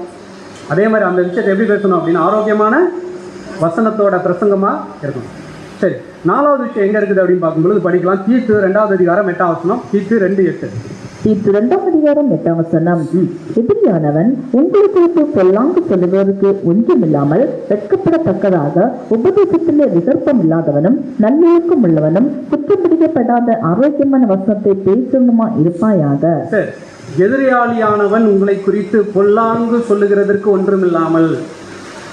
விசேஷமாக இந்த எதிராளி யார் அப்படின்னு பார்க்கும் பொழுது சாத்தான் அப்படின்னு கூட நம்ம என்ன பண்ணலாம், வச்சுக்கலாம். இன்னொன்று 2வது என்ன அப்படின்னா உண்மையாகவே நம்முடைய வாழ்க்கையை யாரு கூட பார்த்துட்டு இருக்கிறாங்க, நம்முடைய வாழ்க்கையை யார் கூட பார்த்துட்டு இருக்கிறாங்க, சகோதர சகோதரிகள் கூட பார்த்துட்டு இருக்கிறாங்க. இப்போ இவங்க கூட என்ன பண்ணலாம் அப்படின்னா நம்ம செய்யக்கூடிய விஷயங்களில் இருக்கக்கூடிய தவறுகளை என்ன பண்ணலாம், கண்டுபிடிக்கலாம். அப்போ முக்கியமாக அப்போஸ்தலன் பவுல் தீத்துவுக்கு என்ன கொடுக்குறாரு அப்படின்னா அவர் ஒரு யங் எல்டர் அப்படின்னு, ரொம்ப யங் இல்லை, ரொம்ப வயசானவர்கள், ஒரு மீடியம் லெவலில் இருக்கக்கூடிய ஒரு எல்டர்த்தை யார் அப்படின்னா தீத்து. பாருங்க, இப்போ இவர் எந்த அளவுக்கு கேர்ஃபுல்லாக இருக்கணும் அப்படின்னா நீங்கள் அந்த வசனங்களை எல்லாம் நீங்கள் படித்து பாருங்கள். எல்லா கேட்டகரி பீப்புளும் அங்கே இருக்கிறாங்க. வயசான அம்மா, வயசான அப்பா, வாலிபர் சகோதரன், வாலிபர் சகோதரி, அடிமையானவர்கள் இருக்கிறாங்க, எல்லாரும் இருக்கிறாங்க. இந்த எல்லார் மத்தியிலையும் இவர் தன்னை எப்படி காட்டிக்கணும் அப்படின்னா, தன்னுடைய நடத்தையை எப்படி காட்டணும்? நடத்தை எப்படி காட்டணும்? நல்லொழுக்கம் உடையவர்களாக என்ன பண்ணணும்? காட்டணும். அப்போ உங்கள் மத்தியில் யாரோ ஒருத்தர் இல்லைன்னா யாரோ ஒரு சிலர் இப்போ எல்லாத்தையும் என்ன பண்ணணும் அப்படின்னா சாட்டிஸ்ஃபை பண்ணணும். நல்லொழுக்கம் இருக்கணும். அப்போ அவர்களுக்கு மேலே என்ன வந்திருக்கக்கூடாது? அதுக்கு முன்னாடி என்ன வந்திருக்கக்கூடாது? ஒழுக்க ரீதியான கம்ப்ளைண்ட்ஸ் என்ன பண்ணியிருக்கக்கூடாது? வந்திருக்கக்கூடாது. சின்ன சின்ன கம்ப்ளைண்ட் எல்லாம் என்ன பண்ணிடக்கூடாது அப்படின்னா விட்டுறக்கூடாது. சின்ன சின்ன கம்ப்ளைண்ட் தான் எப்படி? இவர் கை கொடுக்கல, தெரியாமல் பேசல, அது நடக்கும். தெரியாமல் அவர் ஏதோ பிஸியாக இருப்பார். அப்படி சின்ன சின்ன விஷயங்கள். அவரும் வந்து வானத்திலேருந்து என்ன பண்ணல, மூப்பர்களும் வந்து வானத்திலேருந்து குதிச்சுட்டு வரல, எல்லாம் இங்கே தான் இருக்கிறோம். அப்போ ஆனால் பெரிய ஒரு ஒழுக்க ரீதியான ஒரு சில குற்றங்கள் அவர்களுக்கு மேலே ஹிஸ்ட்ரி இருந்துச்சு அப்படின்னா, பாஸ்ட் ஹிஸ்ட்ரி அந்த மாதிரி இருக்குது அப்படின்னா, கொஞ்சம் என்ன பண்ணுங்க அப்படின்னா வெயிட் பண்ணுங்க. ஏன் வெயிட் பண்ணுங்க அப்படின்னா, அதை அவர்கள் சீர்திருத்தி விட்டார்களா என்று நீங்கள் என்ன பண்ணுங்க பாருங்க. சீர்திருத்தி இருக்கக்கூடிய பட்சத்தில் கூட பொறுமையோடு நீங்கள் என்ன பண்ணுங்க அப்படின்னா அந்த காரியத்தை என்ன பண்ணுங்க, ஜெபத்தில் வச்சு செய்யுங்க. பட்டு மூப்பர்கள் பெஸ்ட் என்ன தெரியுங்களா? இதுக்கு முன்பாக நல்லொழுக்க அடிப்படையில் எந்த ஒரு கம்ப்ளைண்ட்டும் இல்லாமல் இருந்தார்கள் அப்படின்னா, அப்படிப்பட்டவர்களை சூஸ் பண்ணுறது ரொம்ப ஆரோக்கியம், ரொம்ப ஆரோக்கியம். அதனால தான் அப்போஸ்தலன் பவுல் தீமோத்தேயுக்கு என்ன சொல்றார் அப்படின்னா, நீங்கள் உங்களுடைய நடத்தையில் நீங்கள் என்ன பண்ணுங்க அப்படின்னா நடந்து காமிங்க.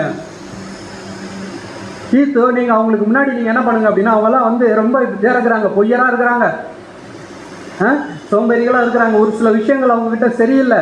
ஆனால் நீங்கள் என்ன பண்ணுங்க அப்படின்னா அவங்களுக்கு முன்னாடி நல்லொழுக்கமாக இருந்து என்ன பண்ணுங்க, நடந்து காமிங்க.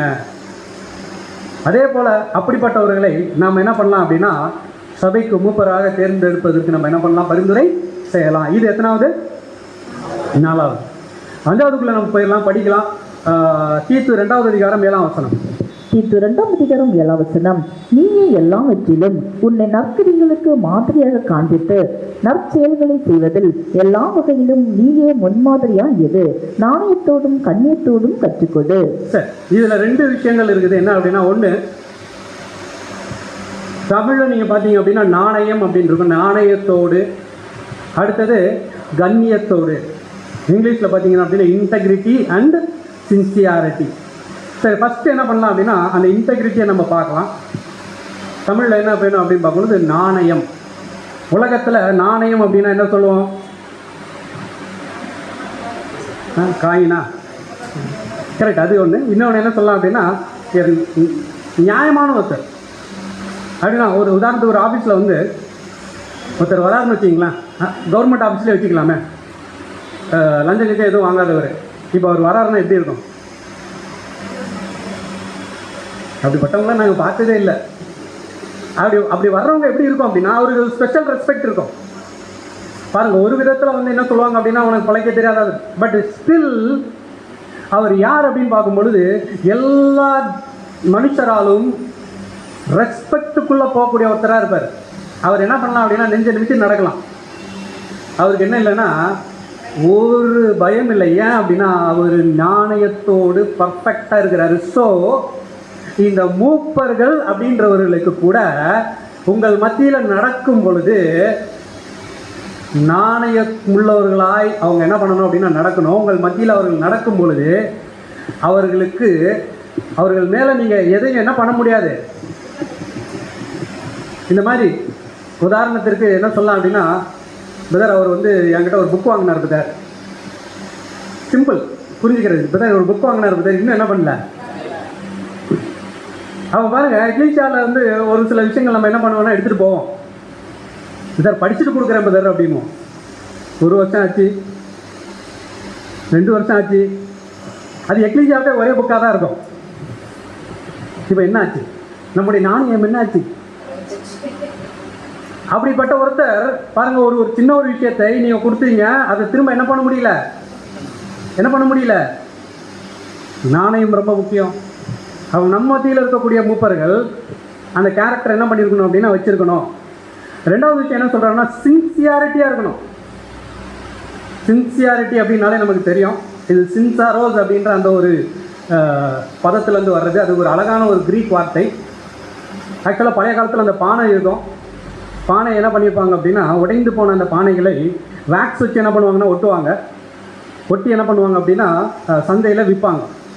இப்போ இது உடைந்து போன பானையா இல்லையான்றதை எப்படி கண்டுபிடிக்கணும், எப்படி கண்டுபிடிப்பாங்க அப்படின்னா, அப்படியே நேராக கொண்டு போய் வெயிலுக்கு ஆப்போசிட்டில் என்ன பண்ணுவாங்கன்னா வைப்பாங்க. அதில் இருக்கக்கூடிய அந்த கிராக் எதனா இருந்துச்சு அப்படின்னா அப்படியே என்ன பண்ணுமா தெரியுமா. அதுதான் சின்சாரோஸ் அப்படின்றது. அதுக்கப்புறம் தான் என்ன இருக்குன்னா சின்சியாரிட்டிக்கு வந்துருக்கு. அதே போல் நம்முடைய வாழ்க்கையில் நம் பரிசோதிக்கப்படும் பொழுது நம்மக்கிட்ட என்ன இருக்கக்கூடாது, கிராக், அன்கரப்ட்னஸ் எதனால் என்ன பண்ணக்கூடாது, இருக்கக்கூடாது. கண்டிப்பாக இதெல்லாம் வந்து ரொம்ப ஹை ஸ்டாண்டர்டாக இருக்குது. பட் அட்லீஸ்ட் இந்த ஹை ஸ்டாண்டர்ட் இருந்தால் தான், அட்லீஸ்ட் இந்த மாதிரி ஒரு ஹை ஸ்டாண்டர்ட் இருந்துச்சுன்னா தான் சபை ஒழுங்கும் கிரமமாக என்ன பண்ண முடியும், நடக்க முடியும். இப்போ இந்த ஹை ஸ்டாண்டர்ட் என்கிட்ட இல்லைன்னு வச்சிங்களேன், நான் வந்து எப்படி இருப்பேன் அப்படின்னா, ஒரு தவறு செய்கிறார் அப்படின்னா அந்த தவறை சுட்டி காட்டுறதுக்கு கூட என்கிட்ட என்ன இருக்காது, தைரியம் இருக்காது. முதல்ல ஏன் தைரியம் இருக்காது, ஏன்னா நானே எப்படி இல்லை, சின்சியராக இல்லை. உதாரணத்திற்கு எக்லீஷியா 9:30 மணி, நான் மூப்பரே 9:30 மணி டான்னு அடிக்கும் போது உள்ளே வந்து காலை வைக்கிறேன். என் கூடவே பின்னாடியே ஒருத்தர் ஓடி வராரு, சீக்கிரம் வர்றது உங்களுக்கு தெரியாது அப்படின்னு நான் சொல்ல முடியுமா, முடியாது. அப்போ நான் என்ன பண்ணணும் அப்படின்னா, நான் ஒரு 15 நிமிஷம் முன்னாடி 20 நிமிஷம் முன்னாடி நான் என்ன பண்ணணும். அப்போ சின்சியாரிட்டி சின்ன எக்ஸாம்பிள், பட் உங்களுடைய லைஃப்பில் இது என்ன இருக்கணும் அப்படின்னா இம்ப்ளிமெண்ட் ஆகிருக்கணும். இப்படிப்பட்டவர்களை மூப்பர்களாக நீங்கள் தேர்ந்தெடுப்பதற்கு நீங்கள் என்ன பண்ணலாம் அப்படின்னா செய்யலாம். உதாரணத்துக்கு மோசே ஒரு அருமையான ஒரு வசனத்தை பேசுகிறார் பாருங்க. நம்பர்ஸ் என்னாகும் 16:15.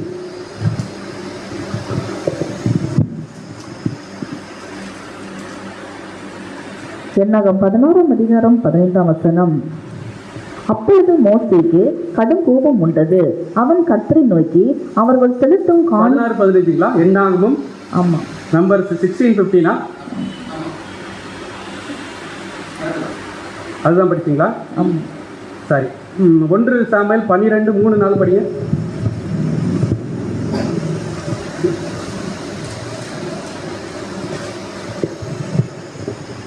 1 சாமுவேல் 14:3. 3 சீலோவிலே கர்த்தருடைய ஆசனாயிருந்த அதானே சிஸ்டர் 1 சாமுவேல் 12:3-4. இதோ இருக்கிறேன் கர்த்தரின் சந்நிதியிலும் அவர் அபிஷேகம் பண்ணி வைத்தவருக்கு முன்பாகவும் என்னை குறித்து சாட்சி சொல்லுங்கள். நான் யாருடைய எருதை எடுத்துக்கொண்டேன், யாருடைய கழுதையை எடுத்துக்கொண்டேன், யாருக்கு அநியாயம் செய்தேன், யாருக்கு இடுக்கல் செய்தேன், யார் கையில் பரிதானம் வாங்கி கொண்டு கஞ்சாலையா இருந்தேன் சொல்லுங்கள். இதெல்லாம் வந்து சாமுவேலால எப்படி சொல்ல முடிஞ்சிச்சு? நாணயத்தோடு இருந்தார், சின்சியாரிட்டியாக இருந்தார். இதே தான் மோசே கூட பேசுகிறார். அது கரெக்ட் வசனம் தான், நான் படிச்சிடுறேன். நான் அவர்களிடத்தில் ஒரு கழுதையாவது முதலாக எடுத்துக்கொள்ளவில்லை, அவர்களில் ஒருவனுக்கும் யாதொரு பொல்லாப்பும் நான் என்ன பண்ணல, செய்யலை.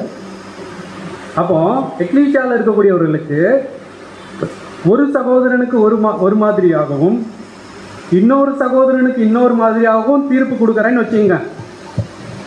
ஏன்ற சகோதரர் எனக்கு ரொம்ப ஃப்ரெண்டு, பீன்ற சகோதரர் வந்து அப்படிப்பட்டவர் இல்லை.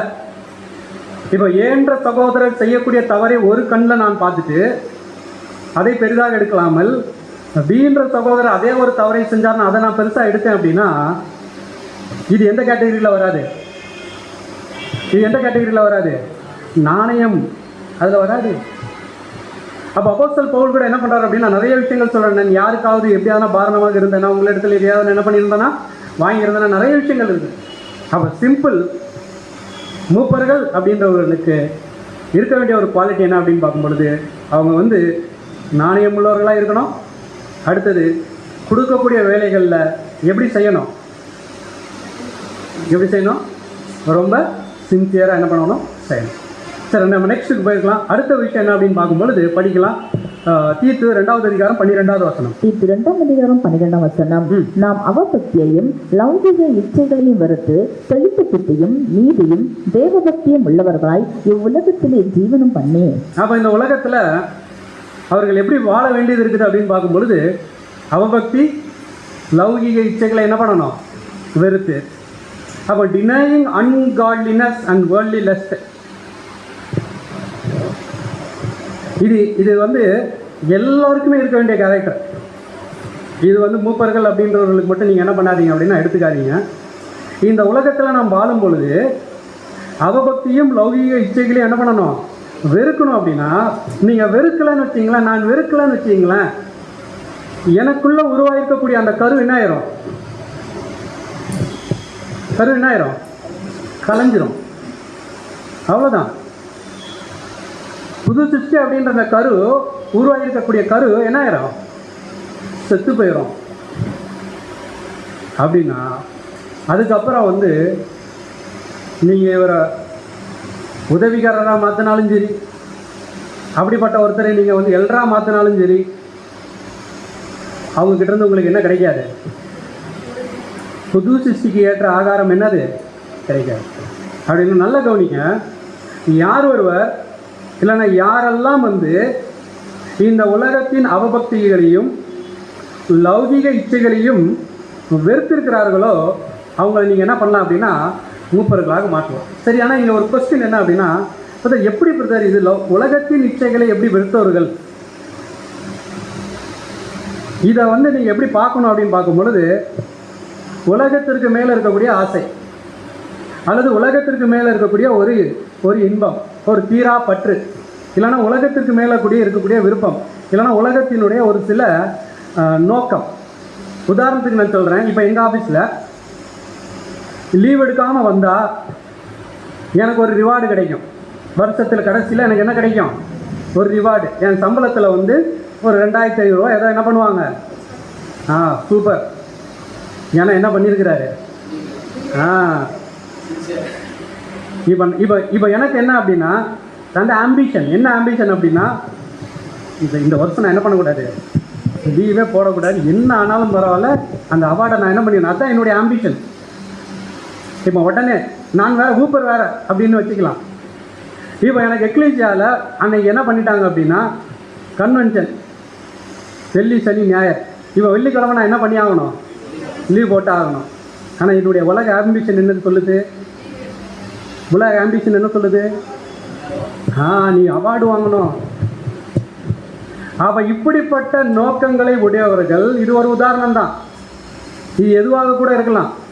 உதாரணத்துக்கு எக்லீசியா வேலை ஏதோ ஒன்று இருக்கும், ஆனால் உலக சம்பந்தமான ஏதோ ஒரு விஷயம் நமக்கு இருக்கும். நம்ம என்ன பண்ணுவோம் அப்படின்னா, நைஸாக என்ன பண்ணுவோம் அப்படின்னா, எக்லீசியா வேலையை கொஞ்சம் என்ன பண்ணலாம், தள்ளி வைக்கலாம். அப்போ பாருங்கள், இந்த உலக பிரகாரமான ஒரு சில ஆசைகளை வைத்துக்கொண்டு இந்த மூப்பருடைய வேலையை என்ன பண்ண முடியாது அப்படின்னா செய்ய முடியாது. அப்போ கண்டிப்பாக ஒரு சில காரியங்களை கட் பண்ணி என்ன பண்ணணும், ஆகணும். அதனால தான் தீமோத்தேயுக்கு என்ன கிளியராக என்ன சொல்கிறார் அப்படின்னா, உலகத்தின் இச்சைகளை நீங்கள் என்ன பண்ணிடுங்க, வெறுங்க. பாருங்கள், ஜெயிக்கிறது வேற, நல்லா கவனிங்க, ஜெயிக்கிறது நெக்ஸ்ட் ஸ்டெப்பு. ஆனால் என்னால் என்ன பண்ண முடியல, வெறுக்க கூட முடியல அப்படின்ற ஒரு சகோதரனை அல்ல அப்படின்ற ஒருத்தரை நம்ம எந்த கேட்டகரியில் வைக்கிறது, புரியுதுங்களா? அப்போ உலகத்தின் காரியங்களை நான் ஜெயிக்கிறது நெக்ஸ்ட் ஸ்டெப்பு. ஆனால் அதனுடைய ஃபஸ்ட் ஸ்டெப் என்னது, வெறுக்கணும். அப்படின்னா மூப்பர்கள் அப்படின்றவர்களுக்கு இருக்க வேண்டிய ஒரு குவாலிட்டி என்ன அப்படின்னு பார்க்கும் பொழுது, அவர்கள் உலகத்தின் காரியங்களை எந்த அளவுக்கு வெறுக்கிறதற்கு முயற்சி செய்கிறாங்கன்றத பர்சனலாக அது அவருக்கும் தெரியும், கண்டிப்பாக சபையாருக்கும் தெரிய வரும். சபையாருக்கும் ஏதோ ஒரு காலகட்டத்தில் என்ன பண்ணுவோம், வெறுக்கலை அப்படின்னா தெரிய வரும். சரி, நம்ம நெக்ஸ்ட் இதுக்குள்ளே போயிடலாம். நெக்ஸ்ட் என்ன அப்படின்னு பார்க்கும்பொழுது அதே வசனம் தான், தீத்து 2வது அதிகாரம் 12வது வசனம். தீத்து 2ஆம் அதிகாரம் 12ஆம் வசனம். தெளிந்த புத்தியும் நீதியும் தேவ பக்தியும் உள்ளவர்களாய் இவ்வுலகத்திலே ஜீவனம் பண்ணி. பாருங்க, அப்போ இந்த பூமியில் ஃபஸ்ட்டு செய்யக்கூடாது, வெறுக்கணும். என்னது? லௌகீக உலக சம்பந்தமான விஷயங்கள் என்ன பண்ணணும், வெறுத்துட்டு அப்போ இந்த உலகத்தில் எப்படி வாழணும் அப்படின்னு பார்க்கும்பொழுது தெளிந்த புத்தியோடும் நீதியோடும் தேவ பக்தி உள்ளவர்களாக இந்த பூமியில் என்ன பண்ணணும், ஜீவனம் பண்ணணும். அப்போ இந்த பூமியினுடைய ஜீவனத்தில் இவங்க தேவ பக்தியோடு ஜீவனம் பண்ணணும் அப்படின்னா அவங்க தேவ பக்திக்காக அந்த அந்த நீதிக்காக என்ன செய்யணும்? மூப்பர்கள் என்ன செய்யணும்? பர்சனல் லைஃப்பில் அவங்க என்ன பண்ணணும் அப்படின்னா முதல்ல சொன்ன விஷயம் என்னது? பெற்றுக்கொண்ட சத்தியத்தில் என்ன பண்ணணும், ரொம்ப தெளிவாக என்ன பண்ணணும், நிலைத்து இருக்கணும். டெய்லி அவங்களுடைய பர்சனல் ஸ்டடி என்ன ஆகிட்டு இருக்கணும் அப்படின்னா, பர்சனல் ஸ்டடி தேவனுடைய சமூகத்தில் என்ன ஆகிட்டு இருக்கணும், போய்கிட்டே இருக்கணும். அது போகலை அப்படின்னா கண்டிப்பாக அவங்களுக்குள்ளே இருக்கக்கூடிய தெளிந்த புத்தி போயிடும். நெக்ஸ்ட்டு நீதி அவங்களால என்ன பண்ண முடியாது, செய்ய முடியாது. நெக்ஸ்ட்டு அவர்களுடைய தேவ பக்தியும் என்ன ஆயிரும் அப்படின்னா போயிடும். இதெல்லாம் போச்சு அப்படின்னா ஆட்டோமேட்டிக்காக எது வந்துடும், லௌகிக இச்சைகள் அவங்களோட வாழ்க்கையில் என்ன ஆகும். சரி, அப்போ இதை என்ன பண்ணலாம் அப்படின்னா நம்ம மைண்டில் வச்சுக்கலாம். அடுத்த ஒரு காரியம் என்ன அப்படின்னு பார்க்கும்பொழுது ரொம்ப இம்பார்ட்டண்ட்டு, படிக்கலாம். தீத்து 3வது அதிகாரம் 9ஆம் வசனம். தீத்து 3ஆம் அதிகாரம் 9ஆம் வசனம். புத்தினமான தர்க்கங்களையும் வம்ச வரலாறுகளையும் சண்டைகளையும் நியாயப்பிரமாணத்தை குறித்து உண்டாகிற வாக்குவாதங்களையும் விட்டு விலகு, அவைகள் அப்பிரயோஜனமும் வீணுமாய் இருக்கும். இந்த ஒரு விஷயம் தான் நான் முதல்ல சொன்னேன். கிரேத்தா தீவில் இருந்த பிரச்சனை என்ன தெரியுங்களா? கிரேத்தா தீவுலேருந்து கிரேக்கர்கள் வந்திருந்தாங்க. அவங்க என்ன பண்ணிட்டு இருக்கிறாங்க அப்படின்னு பார்க்கும்பொழுது தங்களுடைய கடவுளை அந்த கோட்பாடுகளை கொஞ்சம் என்ன பண்ணிட்டு இருக்கிறாங்க, முன் வச்சிட்டு இருக்கிறாங்க. அதே மாதிரி இங்கே இருந்தது யார் அப்படின்னா யூதர்களும் அவங்க என்ன பண்ணிட்டு இருக்கிறாங்க அப்படின்னு பார்க்கும்பொழுது அவங்களுடைய வம்ச வரலாறுகளை நியாயப்பிரமாணங்களை என்ன பண்ணிட்டு இருக்கிறாங்க, வச்சிட்டு இருக்கிறாங்க. அப்போ அந்த கிரேத்தா தீவினுடைய சபை எப்படி போயிட்டு இருக்குது? ஆல்ரெடி ஒரே டிஸ்கஷன். பாருங்க, என்றைக்குமே ஒரு டாக்டரின் பாயிண்டில் டிஸ்கஸ் பண்ணலாம், ஆனால் என்ன பண்ணக்கூடாது, ஆர்கியூ பண்ணக்கூடாது. ஒரு பாயிண்ட்டை நம்ம வைக்கும் பொழுது அதாவது இப்படியாக வசனம் சொல்கிறது, இப்படியாக சகோதர ரைட்டிங் சொல்கிறது, அவ்வளோதான். இல்லை இதுதான் நீங்கள் சொல்கிறது தப்பு, இது நெக்ஸ்ட் லெவல் என்ன போயிடும் அப்படின்னா ஆர்குமெண்ட்டுக்குள்ளே போயிட்டு நெக்ஸ்ட் என்ன பண்ணோம் அப்படின்னா அவங்க 2 பேருக்குள்ளே என்ன வந்துடும், மனக்கசப்பு வாக்குவாதம் என்ன ஆயிரும் வந்துடும். அப்போ டிஸ்கஸ் பண்ணலாம், பட் எதுக்குள்ளே போகக்கூடாது, ஆர்குமெண்ட்டுக்குள்ளே போகக்கூடாது. சரி, நெக்ஸ்ட் என்ன சொல்கிறார் அப்படின்னா அப்படியும் எதாவது வந்துச்சு அப்படின்னா என்ன ஆகுது அப்படின்னா வாக்குவாதம் ஏதோ ஒரு பாயிண்ட் என்ன ஆகுது அப்படின்னா வருது. இன்றைக்கி வேதமானவர்களுக்குள்ளே நிறைய டிஃப்ரென்ஸ் ஆஃப் ஒப்பீனியன் இருக்குது. ஒரு விஷயத்தை எடுத்துட்டீங்க அப்படின்னா ஒருத்தர் என்ன பண்ணுவார் அப்படின்னா ஒரு கருத்து இதுதான் சகோதரர் சொன்ன விஷயம் அப்படின்ட்டு என்ன பண்ணுவாங்கன்னா வைப்பாங்க. இன்னொரு சகோதரர் என்ன பண்ணுவார் அப்படின்னா அதே சகோதரர் ரசலுடைய ரைட்டிங் எடுத்துகிட்டு இது கூட சகோதரர் இப்படி கூட சொல்லியிருக்கிறாரு. இப்போ என்ன பண்ணலாம், ரசல் அவர்கள்ட்ட போய் தான் டைரெக்டாக என்ன பண்ணணும், கேட்கணும். அப்படி நம்ம கேட்குறதுக்கு பதில் சபையாக மாறிட்டோம் அப்படின்னா யார்கிட்டே கேட்டுடலாம், தேவனுக்கிட்டே கேட்டுடலாம். அப்போ ஒரே ஒரு விஷயம் என்ன பண்ணிக்க அப்படின்னா நல்ல ஞாபகம் வச்சுங்க, நமக்கு முன்பாக இருக்கக்கூடிய சகோதரர் எந்த மனநிலைமையில் இருக்கிறாருன்றதை என்ன பண்ணுங்க அப்படின்னு நல்லா புரிஞ்சுங்க. அவர் இதை தன்னுடைய நாலேஜை தெரிந்து கொண்டேன்றதை உங்கள்கிட்ட பேசணுன்றதுக்காக வராரா? இப்போ நான் ஒரு விஷயம் வச்சிருக்கிறேன், மைண்டுக்குள்ளே வச்சிருக்கிறேன், அது என்னுடைய நாலேஜ். இப்போ அந்த நாலேஜை தூக்கி நான் இன்னொரு பீன்ற சகோதரருக்கு மேலே நான் போடணும்னு நினைக்கிறேன். அப்படி போட்டு நான் அவரை கன்வின்ஸ் பண்ணி என் பக்கத்தில் இருக்கணும்னு நான் நினச்சேன்னா இது ரொம்ப தவறு. ஏன்னா அறிவு எதை உண்டாக்கும், இருமாப்பை தான் உண்டாக்கும். எனக்கு இருக்கக்கூடிய நாலேஜ் இப்போ எனக்குள்ள என்ன வந்துருச்சு அப்படின்னா நான் கண்டுபிடிச்சிருக்கிறது இப்போ என்னதுன்னா கரெக்ட், என்னுடைய வியூ பாயிண்ட் கரெக்டு. இந்த வியூ பாயிண்ட்டை தூக்கி நான் என்ன பண்ணியிருக்கணும், போட்டுக்கணும். இதுதான் சகோதரர் ரசல் ஒரு அழகாக ஒரு சினாரியோ எழுதுறாரு. எப்படி எழுதுறாரு அப்படின்னா, இந்த விஷயங்கள் வந்து எல்லாமே வந்து நம்ம பேசுறது எல்லாமே இந்த வசனங்களுக்கு சகோதரர் ரசூல் கொடுத்துருக்கக்கூடிய விளக்கங்கள் தான். அவர் என்ன சொல்றாருன்னா, ஏன்ற ஒரு சகோதரன் உங்கள் மத்தியில் ஒரு டிஃப்ரெண்ட் வியூ பாயிண்ட்டை வைக்கிறாருன்னு வச்சுக்கிங்க. ஆனால் நீங்கள் அது வரைக்கும் என்ன பண்ணதில்லைன்னா அந்த வியூ பாயிண்ட்டை நீங்கள் கேட்டதில்லை. அந்த வியூ பாயிண்ட்டை இப்போ யாரோ ஒரு சகோதரன்கிட்ட வச்சிருக்கிறார். இப்போ அப்படி வச்சிருக்கிறாருன்றது வந்து உடனே மூப்பர்களுக்கு தெரிய வராது. ஏன்? அது நார்மலாக அப்படித்தான். முதல்ல மூப்பர்களுக்கு என்ன ஆகுது தெரிய வராது. அது அப்படியே என்ன ஆகும் அப்படின்னா அப்படியே பரவி கடைசியாக யாருக்காவது வரும். அதுக்கு பேர் தான் என்னது, ஈவில் ஸ்பீக்கிங், அதெல்லாம் போகும். இப்போ கடைசியாக இப்போ யார் காதுக்கு வந்துருச்சு? மூப்பர்கள் காதுக்கு வந்துருச்சு. இப்போ மூப்பர்கள் இது ஒரு டிஃப்ரெண்ட் வியூ பாயிண்ட்டு. ஸோ இந்த டிஃப்ரெண்ட் வியூ பாயிண்ட்டை குறித்து இப்போ யார்கிட்ட பேசணும்? அந்த சகோதரன்கிட்ட என்ன பண்ணணும்? பேசணும். இப்போ அந்த சகோதரன் வந்து இல்லை இதுதான் கரெக்ட் அப்படின்னா, சகோதரர் ரசல் என்ன சொல்கிறார் அப்படின்னா, அந்த வியூ பாயிண்ட்டை அவர் இப்படி இண்டிவிஜுவலாக போய் ஒவ்வொருத்தருக்கே பேசுகிறதுக்கு பதில் டேரெக்டாக நீங்களே என்ன பண்ணுங்கள், சபையில் என்ன பண்ணுங்கள், ஒரு வாய்ப்பு கொடுங்க.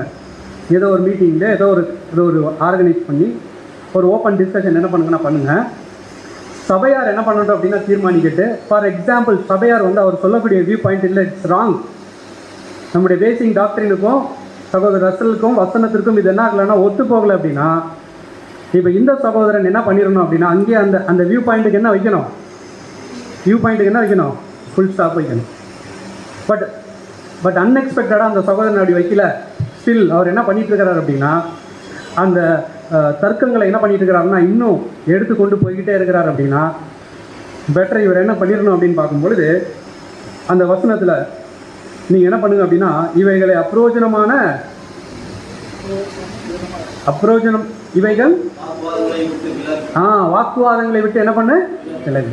ஸோ நெக்ஸ்ட் ஸ்டெப் என்ன அப்படின்னு பார்க்கும்பொழுது, தயவுசெய்து அந்த மாதிரியான சகோதரனோடு அதுக்கப்புறம் நீங்கள் என்ன பண்ணாதீங்க அப்படின்னா அந்த பாயிண்ட்டுகளை குறித்து அடிக்கடி நீங்கள் என்ன பண்ணாதீங்க, பேசாதீங்க, விலகிடுங்க. ஆகோ இது கட்டாயமாக இன்னும் வருங்காலத்தில் இன்னும் அதிகமாகும். ஏன் சொல்லுங்கள் பார்க்கலாம். வேதமானவர்கள் மத்தியில் இந்த டிஃப்ரென்ஸ் ஆஃப் வியூ பாயிண்ட்டு வரக்கூடிய நாட்களில் இன்னும் அதிகமாகும். ஏன் அப்படின்னா இப்போ எல்லாருக்கும் கையில் என்ன வந்திருக்குது, ChatGPT, ஜெமினி எல்லாம் இருக்குது. அதில் நீங்கள் ஒரு டாக்குமெண்ட்டை நீங்கள் என்ன பண்ணலாம் அப்படின்னா போட்டு உக்காந்து 3 வருஷம் உட்காந்து படிக்கிறத அது என்ன கொடுத்துருது, சிம்பிளாக சம்மரி கொடுத்துருக்கு. உடனே நம்ம ஆட்கள் என்ன பண்ணிக்கிறது அப்படின்னா அந்த சம்மரியை தான் தூக்கிட்டு வர்றது இல்லை. அப்போது கண்டிப்பாக இந்த மாதிரி வம்ச வரலாறுகள் இல்லை ஏதோ ஒரு வியூ பாயிண்டில் டிஃப்ரெண்ட் வியூ பாயிண்ட் இருந்துச்சு அப்படின்னா ஃபஸ்ட்டு காது கொடுத்து கேளுங்க, சரிப்படுத்த பாருங்கள். எக்லீஷியா கையில் கொடுங்க. எக்லீஷியா ஃபுல் ஸ்டாப்னு சொல்லிச்சுன்னா ஃபுல் ஸ்டாப் தான், அதுக்கு மாற்றுக்கிறதே இல்லை. அதை மீறியும் அந்த சகோதரர் செய்கிறார் அப்படின்னா அதுக்கப்புறம் என்ன பண்ணிடாதீங்க அப்படின்னா அவர் கூட என்ன பண்ணாதீங்க, அந்த காரியங்களை குறித்து என்ன பண்ணாதீங்க. அப்போ இது எல்லாத்தையும் யார் தான் செய்யணும்? இது எல்லாத்தையும் யார் ஹேண்டில் பண்ணணும்? இப்போ மூப்பர்கள் என்ன பண்ணணும்? ஹேண்டில் பண்ணணும். அவங்க வருங்காலங்கள் அப்படிப்பட்ட விஷயங்கள் வரும்பொழுது ஆல்ரெடி இப்போ அவங்க எதுக்கு தயாராக இருக்கணும்? அந்த காரியங்களை செய்வதற்கு ஆல்ரெடி அவங்க என்ன இருக்கணும்? தயாராக இருக்கணும். அப்படிப்பட்டவர்களை தான் நீங்கள் என்ன பண்ணணும்? மூப்பர்களாக ஏறெடுக்கணும். சரி, கடைசி பாயிண்ட் என்ன பண்ணிடலாம் அப்படின்னா நம்ம போயிடலாம். தீத்து 3வது அதிகாரம் 10ஆம் வசனம். தீத்து 3ஆம் அதிகாரம் 10ஆம் வசனம். வேத பிரட்டனாய் இருக்கிற ஒருவனுக்கு நீ 2 தரம் புத்தி சொன்ன பின்பு அவனை விட்டு விலகு. இது ஒரு எக்ஸ்ட்ரீம் ஸ்டெப்பு. ஃபர்ஸ்ட் விஷயம் நம்ம பார்த்தோம் என்ன அப்படின்னா, அவர் ஒரு வியூ பாயிண்ட், அந்த வியூ பாயிண்ட் வந்து ரொம்ப என்ன ஆகலை அப்படின்னா டாக்டரினுக்கெல்லாம் என்ன ஆகலை அப்படின்னா அடி உழலை. பட் அது ஓகே, அது ஒரு வியூ பாயிண்ட். ஸோ இந்த வியூ பாயிண்ட்டை நம்ம எப்படி புரிஞ்சிக்கலாம் அப்படின்னா, ஒரு உதாரணத்துக்கு நான் சொல்லணும் அப்படின்னா, இப்போ 7 தூதர்கள் இருக்கிறாங்க பார்த்தீங்களா, லிஸ்ட்டு சொல்லுவீங்களா? முதல் தூதர் யார், 2வது, 3வது, 4வது, ஏதோ சொன்னீங்க. சரி, 5, 6, 7. இப்போ 6வது யாரை சொன்னீங்க? சரி, நான் யாரை சொல்கிறேன் அப்படின்னு பார்க்கும்பொழுது வில்லியம் பென் அப்படின்ற ஒருத்தரை சொல்கிறேன். நான் யாரை சொல்கிறேன்? இதுதான் உங்கள் கருத்தான்னு கேட்டுறாதீங்க. உதாரணத்துக்கு இதுவும் வேதமானவர்கள் மத்தியில் 6ஆம் தூதன் யார் அப்படின்னு பார்க்கும்போது அவர் இப்போ மார்ட்டின் லூதர் இல்லையா அப்படின்னா அவர் 5th போயிடுவார் அந்த நேரத்தில். சரி, பார்த்தீங்க அப்படின்னா இது ஒரு டிஃப்ரெண்ட் வியூ பாயிண்ட். இவங்ககிட்ட நீங்கள் கேட்டீங்க அப்படின்னா அதற்கான ஒரு சில ஆதாரங்களை அவங்க என்ன பண்ணுவாங்க, கொண்டு வந்து வைப்பாங்க. அவள் இந்த மாதிரியான விஷயங்களை நீங்கள் என்ன பண்ணுங்க அப்படின்னா ஆராய்ந்து பார்த்து வெதர் இது உங்களுடைய கருத்துனா உங்கள் கிட்ட என்ன பண்ணுங்கள் நீங்கள் வச்சுங்க. பட் இது நான் பெற்றுக்கொண்ட சத்தியம், இந்த சத்தியம் எனக்கு என்ன இருக்குதுன்னா கரெக்டாக இருக்குது, இதை நான் என்ன பண்ணுறேன்னா பிலீவ் பண்ணுறேன். ஹோல் எக்லீஷியாவே அந்த டாக்டரில் தான் இருக்கிறாங்க. தயவுசெய்து நீங்கள் என்ன பண்ணிடாதீங்க அப்படின்னா இந்த விஷயத்தை உங்களுக்குள்ளே நீங்கள் என்ன பண்ணுங்கள் வைங்க, அவ்வளோதான், முடிஞ்சு போச்சு. இது லாஸ்ட் கேட்டகரி. பட் இந்த கேட்டகரி என்ன அப்படின்னா வேத வசனத்தை இல்லைன்னா பேசிக் டாக்டரினே என்ன பண்ணுறது, புரட்டுகிறது. இப்போ இந்த பேசிக் டாக்டரினே புரட்டுகிற விஷயம் வந்து கண்டிப்பாக இதுவும் என்ன ஆகுது அப்படின்னா வேத மாணவர்களுக்குள்ளே இப்போ அதிகமாக என்ன ஆகுதுன்னா வருது. ஏன் வருது அப்படின்னு பார்க்கும்பொழுது ஜெகோவா விட்னஸ் அண்ட் லேமனுடைய இன்ஃப்ளூயன்ஸ்னால இப்போ வேத மாணவர்களுக்கும் என்ன ஆகுது அப்படின்னு பார்க்கும்பொழுது பேசிக் டாக்டரினில் கூட தேவனுடைய தெய்வீக திட்டத்தில் கூட இப்போ என்ன ஆகுது அப்படின்னா ஒரு கொஸ்டின் மார்க் வருது. சரி, இப்படிப்பட்டவர்களை என்ன பண்ணலாம்? வசனம் என்ன சொல்லுகிறது அப்படின்னா வேத புரட்டராக இருக்கிற ஒருவனுக்கு நீ 2 தரம் 1 or 2 times நீங்கள் என்ன பண்ணிட்டீங்க அப்படின்னா பேசிட்டீங்க, எடுத்து சொல்லிட்டீங்க, அதுக்கப்புறம் நெக்ஸ்ட் என்ன பண்ணிடுறாங்க அப்படின்னா விட்டு.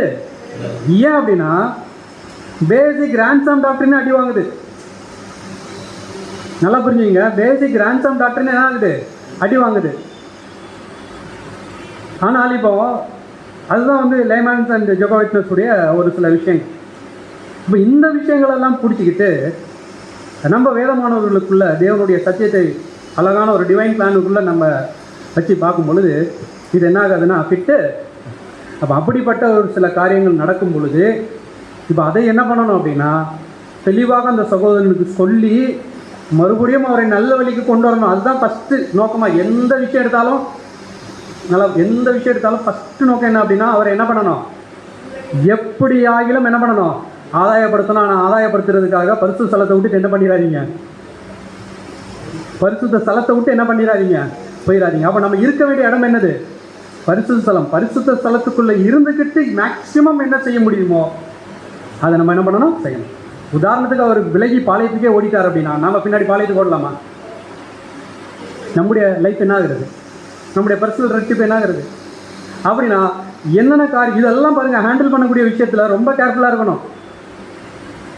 ரொம்ப அதை கேர்ஃபுல்லாக செய்ய வேண்டிய விஷயத்தை யார் செய்யணும் அப்படின்னு பார்க்கும்பொழுது நம்ம மத்தியில் நீங்கள் அடுத்த வாரம் செலக்ட் பண்ணக்கூடிய மூப்பர்கள் என்ன பண்ணணும்.